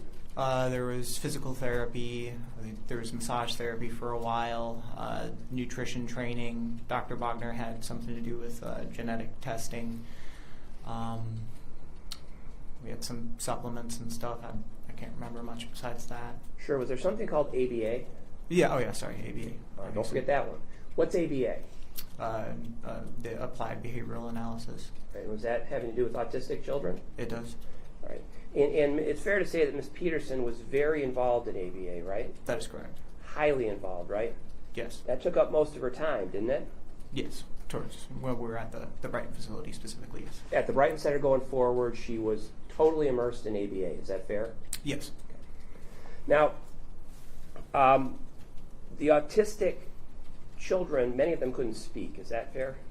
I mean, Couldn't communicate. yeah, to varying degrees of communication. There were difficulties. Yes. And that happens with autistic children, and you observed that, right? Yes.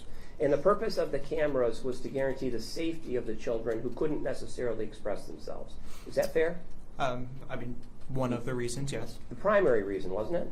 I don't remember being told that was the primary reason. Okay. But You it was don't a know. reason. You don't know, though, right? Fair enough, yes. Okay. And the cameras, when we talk about being in Tammy's office and being on a screen, that's where you saw these camera. It's a bad question. That's where you saw the camera footage, right? Was in Tammy's office. Yes, there was a live feed of A live multiple feed camera onto- locations. And those camera locations went onto TV screens, right? Correct. On the wall, right? Correct. And these weren't, huge screens. They weren't jumbotrons. They were. I would say there were like 40 to 50 inch, two 40 to 50 inch monitors that were up on her wall. And there were more than 25 camera videos on each screen, right? It depended. Sometimes, depending on what she was looking at, you could change it. It wasn't always the same display. Okay, but generally speaking, it was at least 25 different camera footage per screen, right? Usually the chambers were larger. There would be large boxes that were the chamber rooms, and then there would be like hallway views that were smaller boxes. It wasn't always the same format. All right. So it's hard to say. But it's fair to say you weren't in her office 24/7, right? That is correct. And the only time you'd go in there would be to chat with her now and then. Fair? Fair. Okay. So you're not looking at those screens all the time, are you? No. Now, is it fair to say that you believe in hyperbaric oxygen treatment? Yeah, absolutely. Okay. You think it helps a lot of people? Absolutely. It contributes to potentially a person's general well-being. Is that fair? At least in your Absolutely, opinion? yes. In your opinion? Yes. And let me ask that again because I interrupted you. You believe it contributes to a person's well-being. Is that fair? Yes. Did you have a motorcycle accident while you were at the Oxford Center? I did. And when was that? I don't remember the year, but I want to say probably 2020. Towards the end of your stay at Yeah, it was towards the end. at the Brighton, right? And where was that accident? What city or township, or where'd you crash? I think it was in Howell. Howell. Okay, over in Livingston County, right? Yeah. Okay. And as a result of that motorcycle accident, did you seek treatment in the hyperbaric oxygen chamber? I did a dive, yes. A dive? More than one dive? I did one. Okay. Were you wearing the bracelet when you dove? I was not. I was told that it wasn't necessary. Okay. But despite any concerns you may or may not have had, you didn't wear the bracelet. Is that fair? Yeah, that's fair.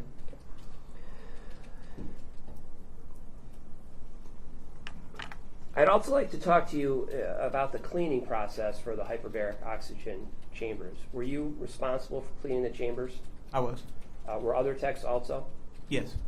And there was a protocol for cleaning the chambers, right? Correct. What particular substance to use to clean the interior?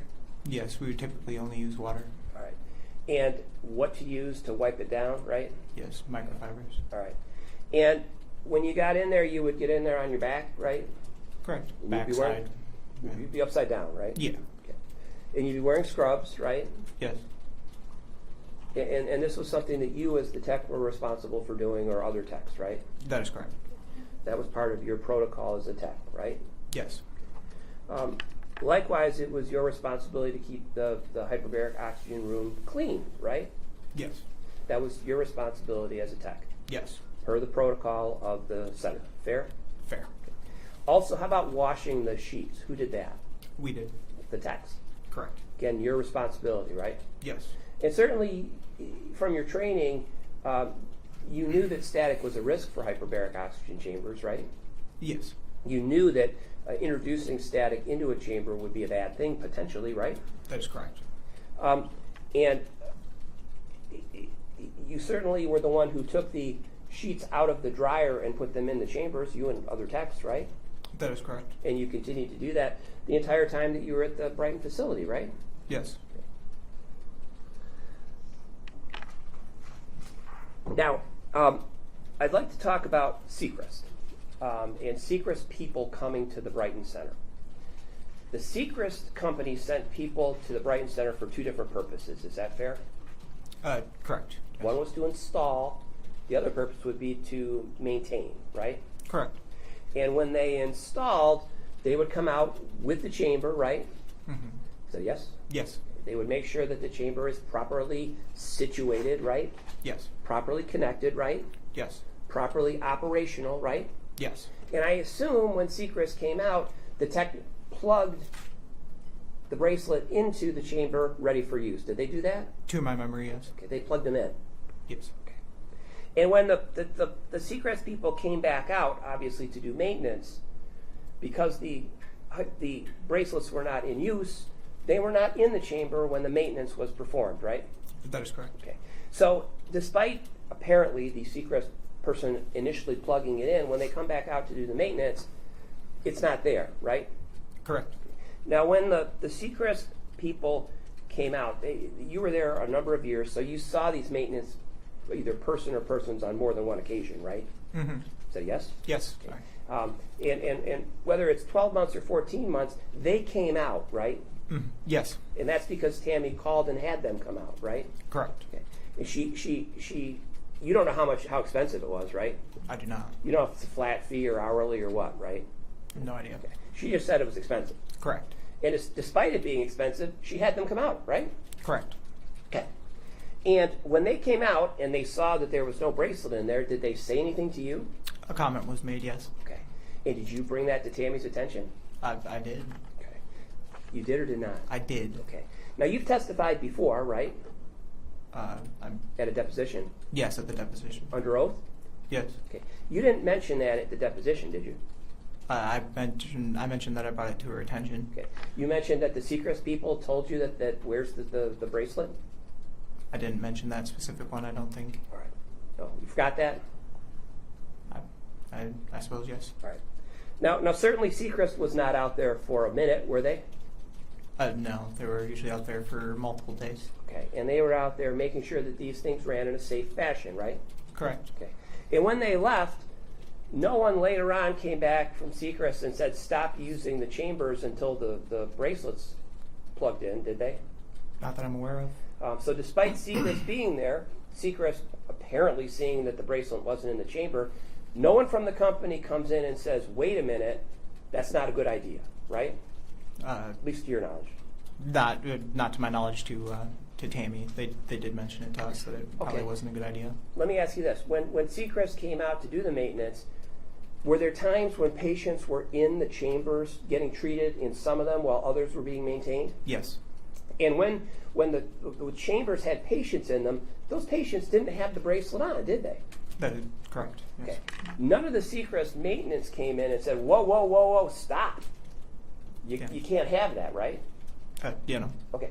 So here we are in this chamber that you have cleaned and made sure is safe, and there's patients in a couple chambers, and Seacrest is working on the other ones, and you're talking to these guys, right? Correct. Is it the same guy every year? No. All right, so it's Not different people, necessarily. right? Correct. And they're all coming in and seeing these patients in these other chambers, right? I mean, they're right in a row, fair? Yes. And so Seacrest is seeing these other patients, right? Yes. And Seacrest is seeing them without the bracelet, right? Correct. And they're not saying anything about it, right? Correct. They're not saying, stop, get that person out of there, right? Yeah, that is correct. There was comments made, but they never specifically said to stop operation. Okay. Either while they were there or later on after they left, fair? Fair.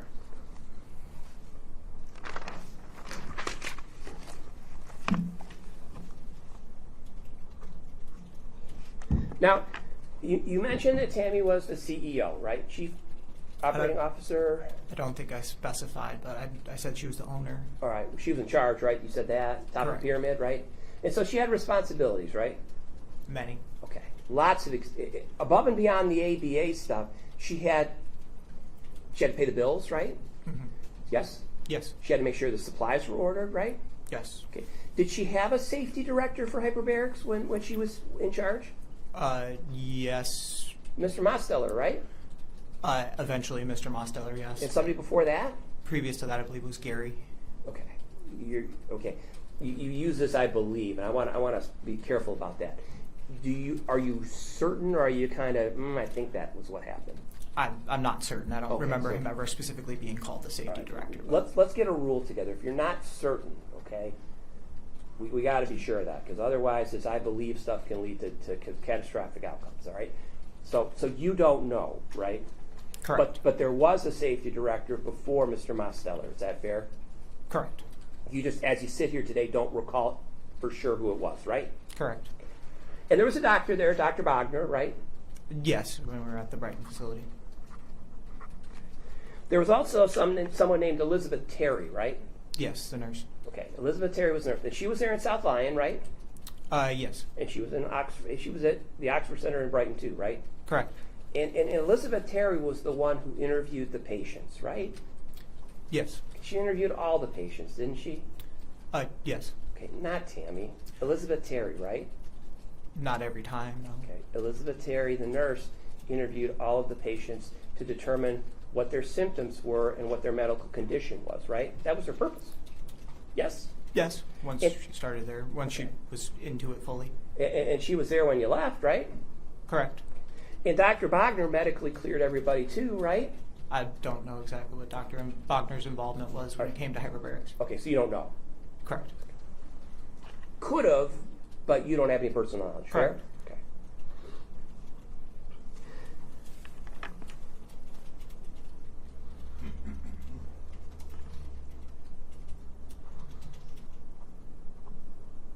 Now, you mentioned to Ms. Hageman-Clark about a conversation you had about grounding straps with Tammy. Remember that testimony?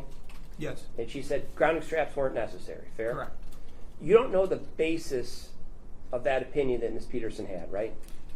We were given a paper that was an article out of some. There was copies of it in the chamber room as well as when we did the course with Jeff. All right, so this wasn't being made up out of thin air. There was actual literature that she relied upon for the decision not to use the grounding straps. Fair? Partially, I'd say fair. Okay, yeah, but again, there was literature that Tammy relied upon. Fair? Yes. And she relied upon that literature either in whole or in part to reach the decision that the grounding straps weren't necessary, right? Correct. And did she have input from anybody else in that decision, to your knowledge? Did she rely on anybody else, like Mr. Mosteller or anyone else? Objection. No. Oh, hold on. Sorry. It's okay. Do you have an objection? No, I don't. Okay. I'll rephrase the question. Are you aware of anyone else involved in that discussion or decision? No. You personally, you don't know. I do not know. Now, in terms of this idea that you had to turn the oxygen up when parents were in with the kids, remember that testimony? Yes. Okay. Now, the decision whether to allow a child to dive with the parent or without, that was your call when they came in as the tech, right? No. Okay. You went to Tammy every time and asked her, is that your testimony? Absolutely. Tammy would make the decision All right. who dove with the parents. Was the oxygen turned up for other reasons as well? I mean, it could be turned up if the chamber was hot. It increases the flow rate, the liters per minute moving through the chamber. All right, so there were other reasons to turn up the oxygen, right? Yes. Okay. And if a person was larger, would that be a reason to turn it up as well? Sometimes, depending. Right. Tammy never said, don't turn it up, right? No. Never stood in the way to say, don't use so much oxygen. Tammy never said that, did she? There was a couple of times when if the flow rates were left up that it was brought to our attention that we needed to return them back to the standard flow rate after every dive. Okay, but that was just to turn it back down to keep with the protocol, right? Yes, and it was just Okay. as requested. All right, but to keep with the protocol, right? Correct. Okay, and that was Tammy saying, hey, stick to the protocol we have, right? Correct. Okay. Now, you knew some of your patients, is that fair? I mean, in a professional sense, I didn't know them personally. Or I guess I did know some of them personally. More You or did? less. Okay, so you knew some of the people going in personally, fair? Yeah. Did you say to any of these people, hey, you ought to wear a bracelet? No. Okay. Did you say, hey, don't go in there, they're not using the bracelet? You didn't say that, did you? No. Right. And in fact, members of Tammy's family went in there and you supervised their dives, right? Probably at least 6 or 7 people in this room.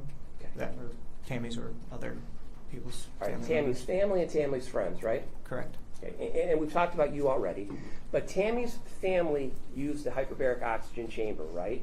That is correct. Did any member of that family use the hyperbaric oxygen chamber with a bracelet on? They did not. Tammy used the chamber, did she not? She did. Did she use the bracelet when she went in the hyperbaric oxygen chamber? She did not. Right. Specifically, her husband had shoulder surgery, right? Remember that? Yes. And he was placed in the hyperbaric oxygen chamber to relieve or help the rehabilitation of his shoulder. Fair? Yes. He was in there approximately 40 times, right? Yes. 40 times. How many of those did he wear the bracelet? None. Who supervised him for those 40 times? Various techs, but myself included. And certainly more than once for you, right? Yeah. How about her daughter? Did her daughter use the hyperbaric oxygen chamber? She did. How many times? A lot. A lot, right? Right? Yes. Okay. How many times did she use the bracelet? None that I'm aware of. And how about Tammy Peterson's father? Yes, he did. Every day, right? Correct. Tammy Peterson's father used the hyperbaric oxygen chamber every day, right? That is correct. Well, more or less. A lot more than a lot less, right? Correct. So let's rephrase the question. Tammy Peterson's father used it nearly every day, right? That would be fair, yes. How many times did Tammy Peterson's father use the safety strap? None.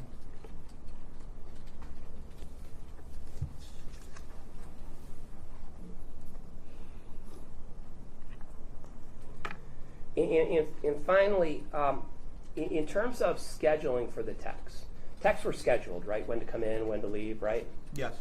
It's fair to say that you and Blake Hagee were responsible for scheduling, were you not? Yes. So you chose how many techs would come in and how many techs would go home, right? There was only us. Okay. Well, I think you testified earlier there were others, right? That was back in South Line. At Brighton, it was Blake and I. We had a couple other techs that we had trained, but none of them ever were full-time and consistent. They all had alternating schedules. They'd come in occasionally. But they came in, who called them? We would not make that decision. I would ask Gary if we were able to bring in another tech, and Okay, then but we would schedule them. All right, listen to my question. Who called the tech to come in? Depending You did, on right? who's doing the schedule, me or Blake, typically. All right. But you're the ones who did the scheduling, right? Yes or no? It's an easy question.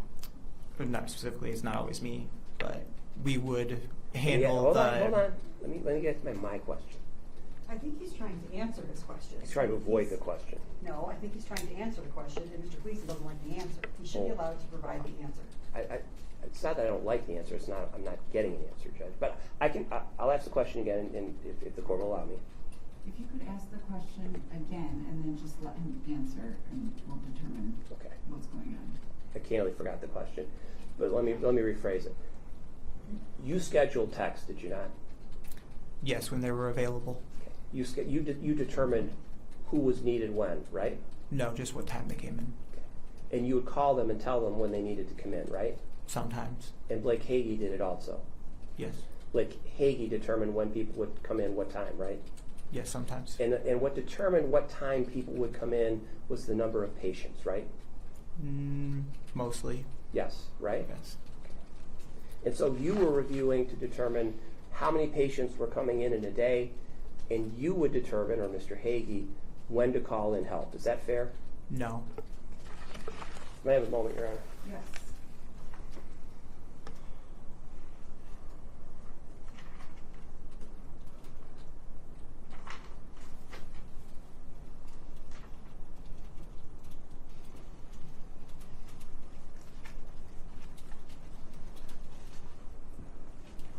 Judge, I have no further questions. Thank you.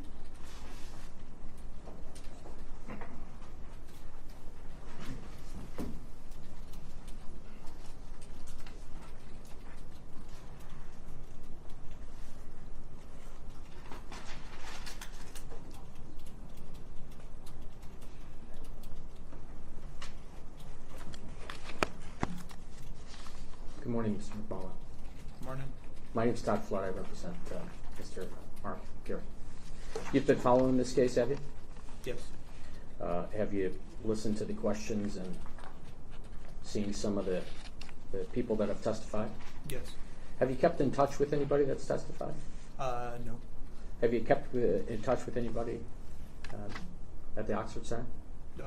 Not that currently works there, but Blake Hague is the only person I've talked to outside of Sure. my employment there. Gotcha.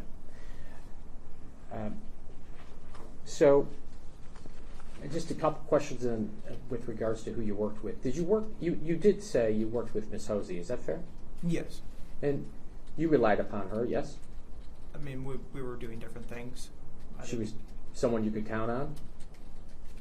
More or less. I mean, we didn't really do the same thing. She was working on data and paperwork, and I was doing the physical hands-on of the day-to-day treatments.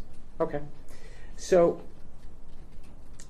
the management structure back in the day, back in 2000, let's say 21, that was some time ago, and you really didn't know what the management structure was. Is that fair to say? At least that's what you had mentioned in your deposition. Loosely. Loosely, but wasn't really kind of a firm structure that you could pinpoint. I didn't know like titles. Right. But the power structure was obvious. Okay. And so, as it relates to my client, Mr. Marken, you went through a series of questions by Mr. Gleason as it relates to Ms. Peterson's family going through the chambers. Correct. My client's family as well went through the chambers. Never wore a strap. His Correct. grandchildren, wife, kids, all of them went through the chamber back in the day without wearing a strap. Fair? Correct. As a matter of fact, many family members of people that worked there went through the chambers without wearing a strap. Is that fair? Fair. Okay. Did you ever say anything to anybody of your friends? Well, strike that. I want to make sure I was clear. You used it and didn't use a strap. Fair? That is correct. Okay.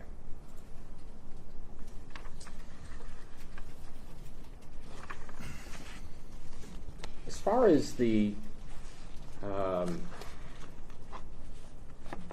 2021, you said you left in June. Is that right? I believe so. June. Not quite sure. I can't remember if it was end of May or beginning of June, somewhere in there.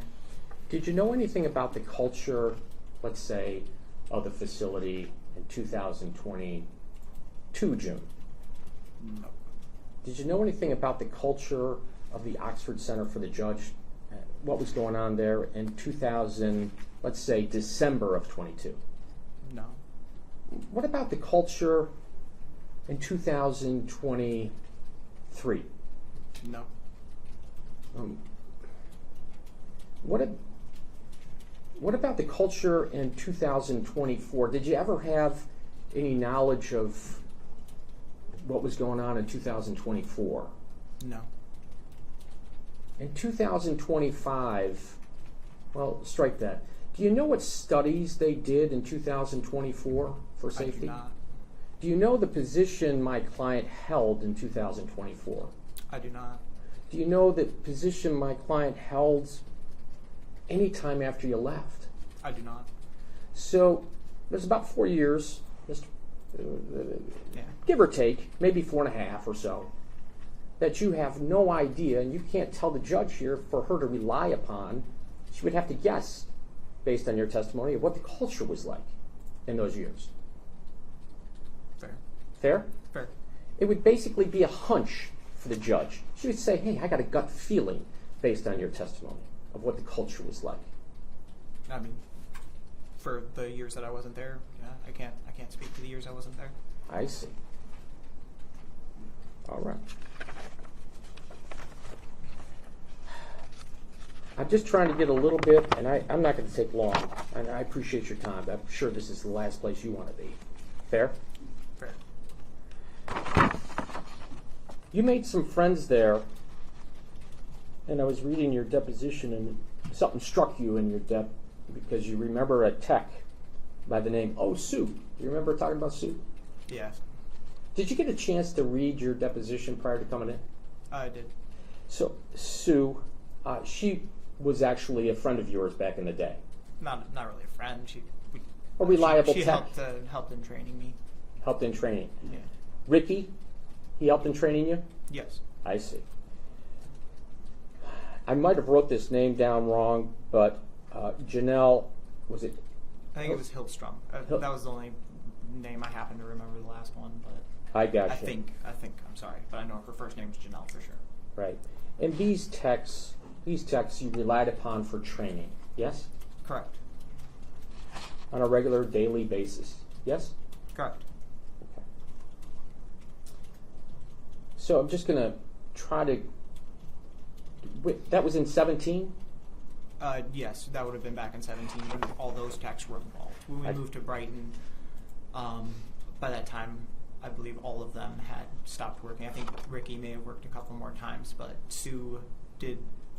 She may have worked once or twice at the Brighton Center, but not Okay. consistently. I got you. So I got confused in the gap of time, and I just want to cover this briefly with you. So you get there in 17, you work sometime around 2021, we're not sure the date, but you got training from Jeff Mosteller. Is that fair? Correct. And that was the safety person. Correct. Okay. Do you know what studies or whatever else happened with regards to safety, subsequent to working with Jeff? I do not. So, if I understood your testimony right in your depth, you said you went there on, I don't know, it sounded like several weekends, Saturday and Sunday, for many hours. Correct, as far as I remember, at least. And that was required. You could tell the judge, hey, judge, we had to go there for training and safety and how to use this many weekends on our own time, or did you get paid for that? I don't recall if we got paid or not, but I don't think so. Okay. So you would have to go get safety training from the safety training director on weekends. Yes? Fair. Okay. Did you read any articles or memoranda or treaties at all, books as it relates to this material? Well, there's the textbook that was a part of the program, yes. Okay. And they gave that to you? Yes. And they wanted you to make sure that you had this knowledge. Fair? Fair. That's part of the culture of this place. They cared about helping children and adults with problems, yes? Yes. And they wanted to make sure that they were taken care of, yes? Yes. And you can tell the judge, hey, judge, by the way, not only did they want to take care of people, but they trained us on how to do it. Fair? Fair. Now, one of the things that I was interested in, and you didn't talk about it in your deposition, if you will, was how the chamber works, briefly.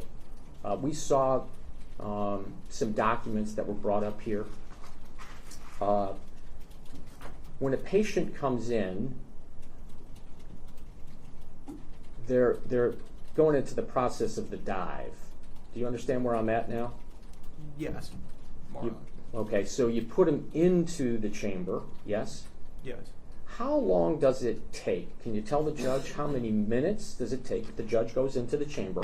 How many minutes does it take for the chamber to become filled with the oxygen? Well, that's got more minutia to it. It's Please when tell you us. when you put them in and Sure. you turn it on, there's instantly going to be oxygen going into the chamber. But to get to pressure, it depends on what pressure you're going to, how many atmospheres. So based upon what protocol, typically we did at 2 atmospheres. At the standard rate, which I believe is 1.5, it would take 10 minutes. 10 minutes? Yes. And then how long would the session be? 1 hour at pressure. 1 hour at pressure. So that's now we're at 70, right?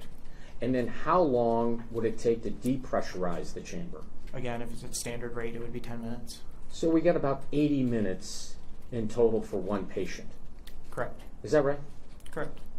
And that would happen on a daily basis. Do you know what the average was? Let's go back to your last month. Let's say May of 2021. Do you know how many people would come into those chambers?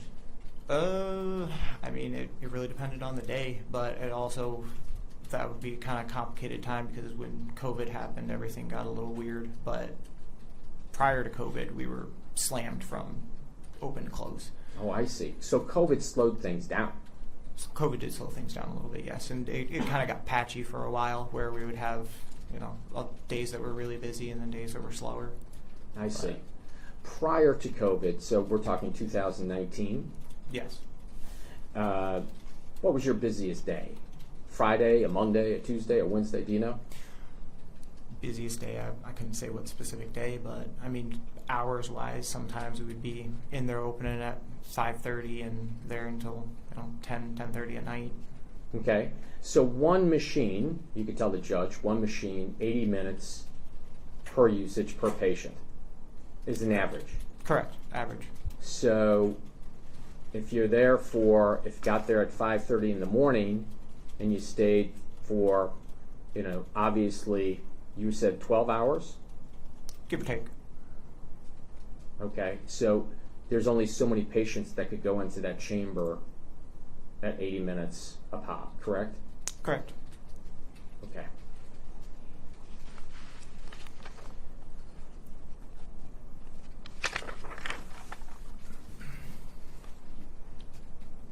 Mr. Bowen, you mentioned Mr. Bowen's name a couple times today.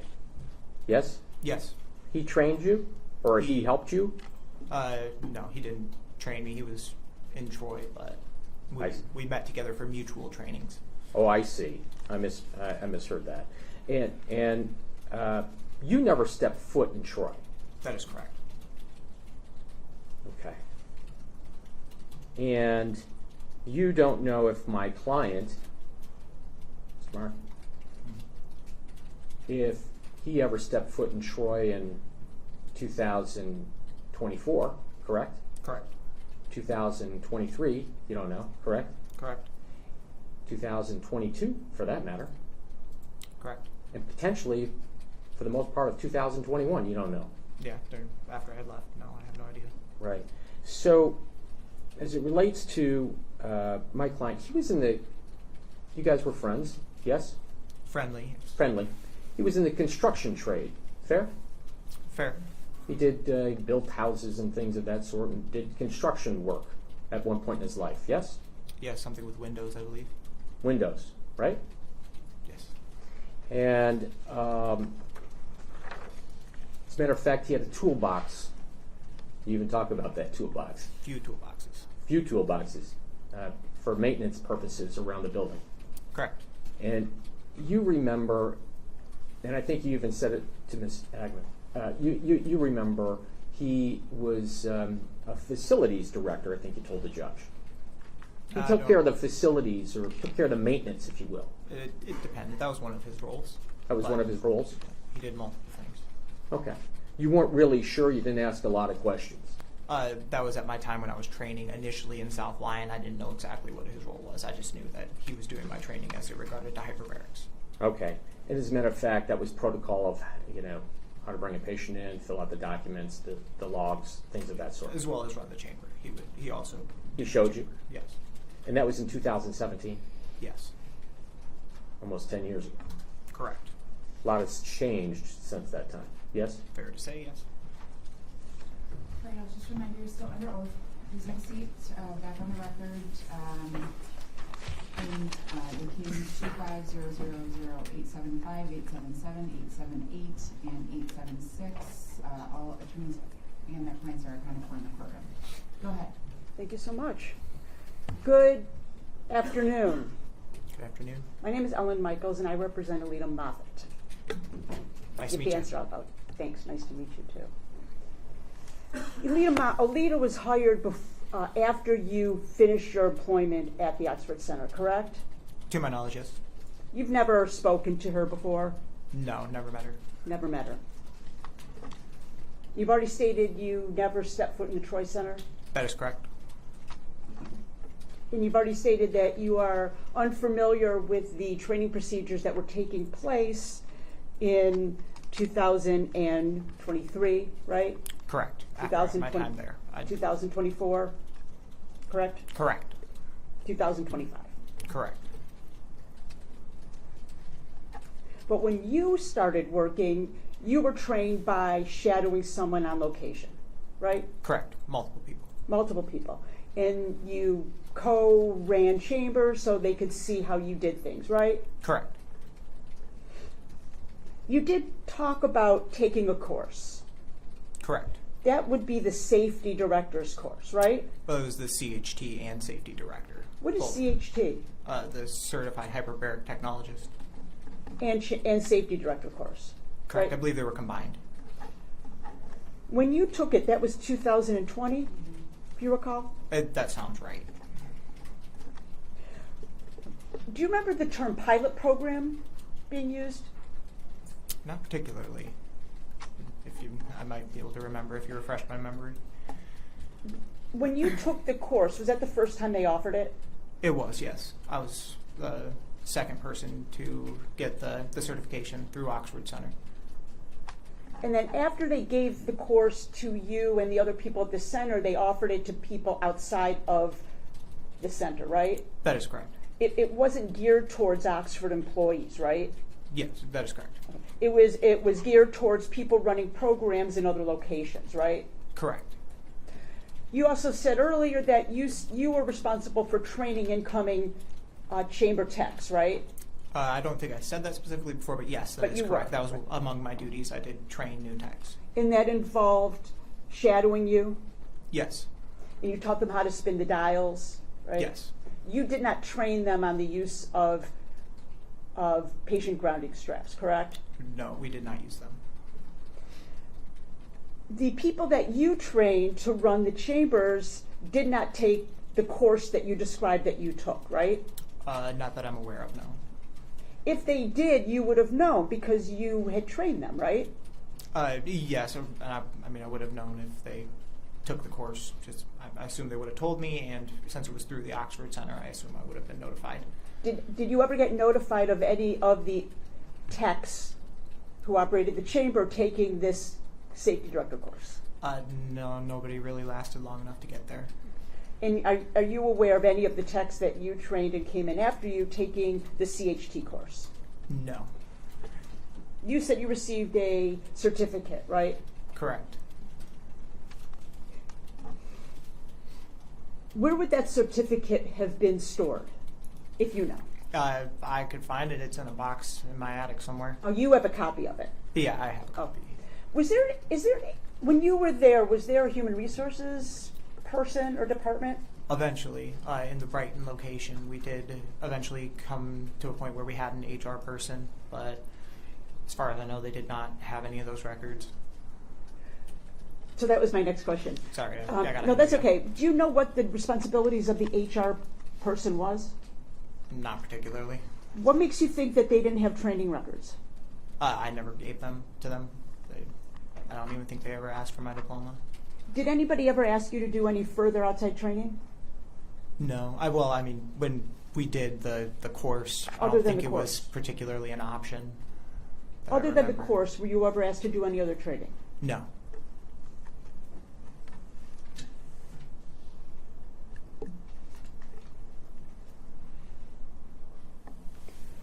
You stated that you worked there for 2 years before you became aware of the existence of patient grounding straps. Is that accurate? More or less. I don't think I gave a specific timeline, but I know it was in South Lyon the first time that I became aware of them. So if the period from when you started to when you became aware of them, did you have any knowledge of any kind of what they were or what they were used for? No. And then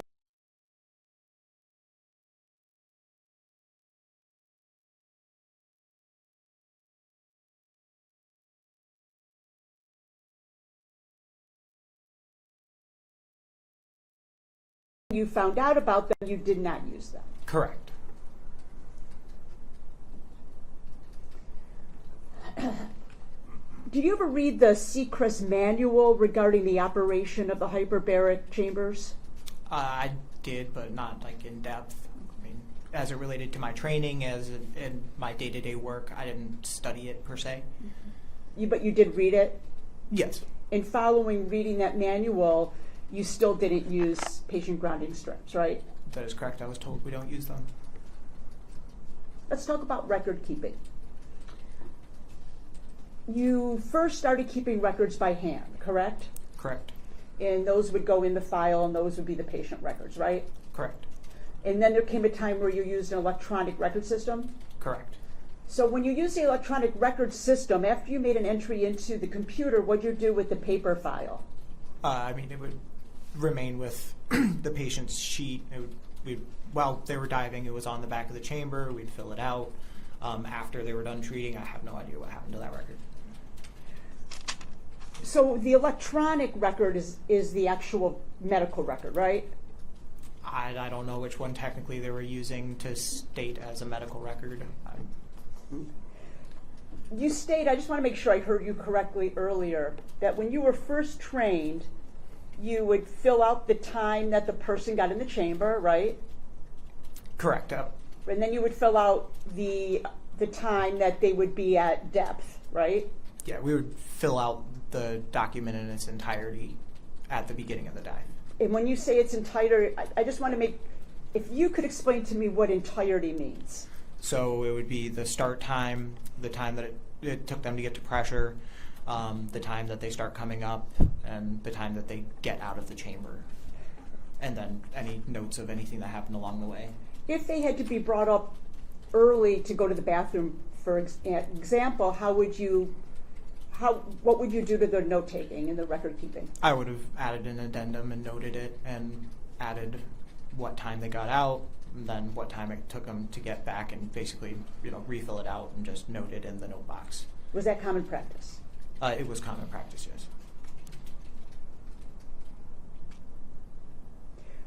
Another reason for filling out the end time ahead of time is that gave you an idea of, it helped you remember when to bring them up, right?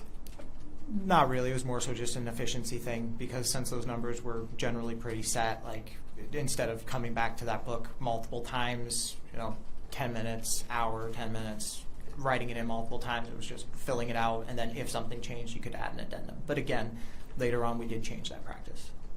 And when you changed it, what location were you working at when it was changed? The Brighton. And you were told to change it while you were working at Brighton. Correct. You don't know what sort of training regarding record keeping was done at Troy, correct? No, I do not.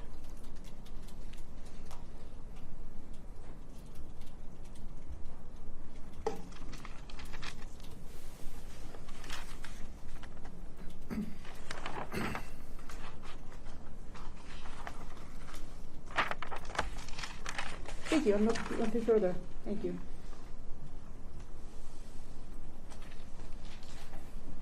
Your Honor, my cross is quite lengthy, so if you want me to start or keep giving out, I don't know what the book wants. I do think, if the court is trying, can we approach her just one second? Of course.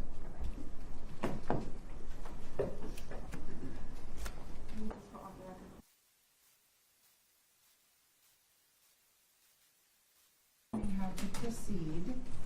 It does seem like an appropriate time to break then for lunch, based on what I've been told about how we expect the rest of the day to proceed. We'll break for an hour. I'll have everybody come back at 1:30, please, for us to pick up right around that time. Everyone is excused. You can, of course, leave the courtroom. Nobody can talk about the case, so sir, you'll get an opportunity to break for lunch, but you can't talk about the case with anybody. I'm going to make sure that that's on the record. Is there anything else we need to talk about before we take this recess? No, I think we're all set, Judge. Thank you.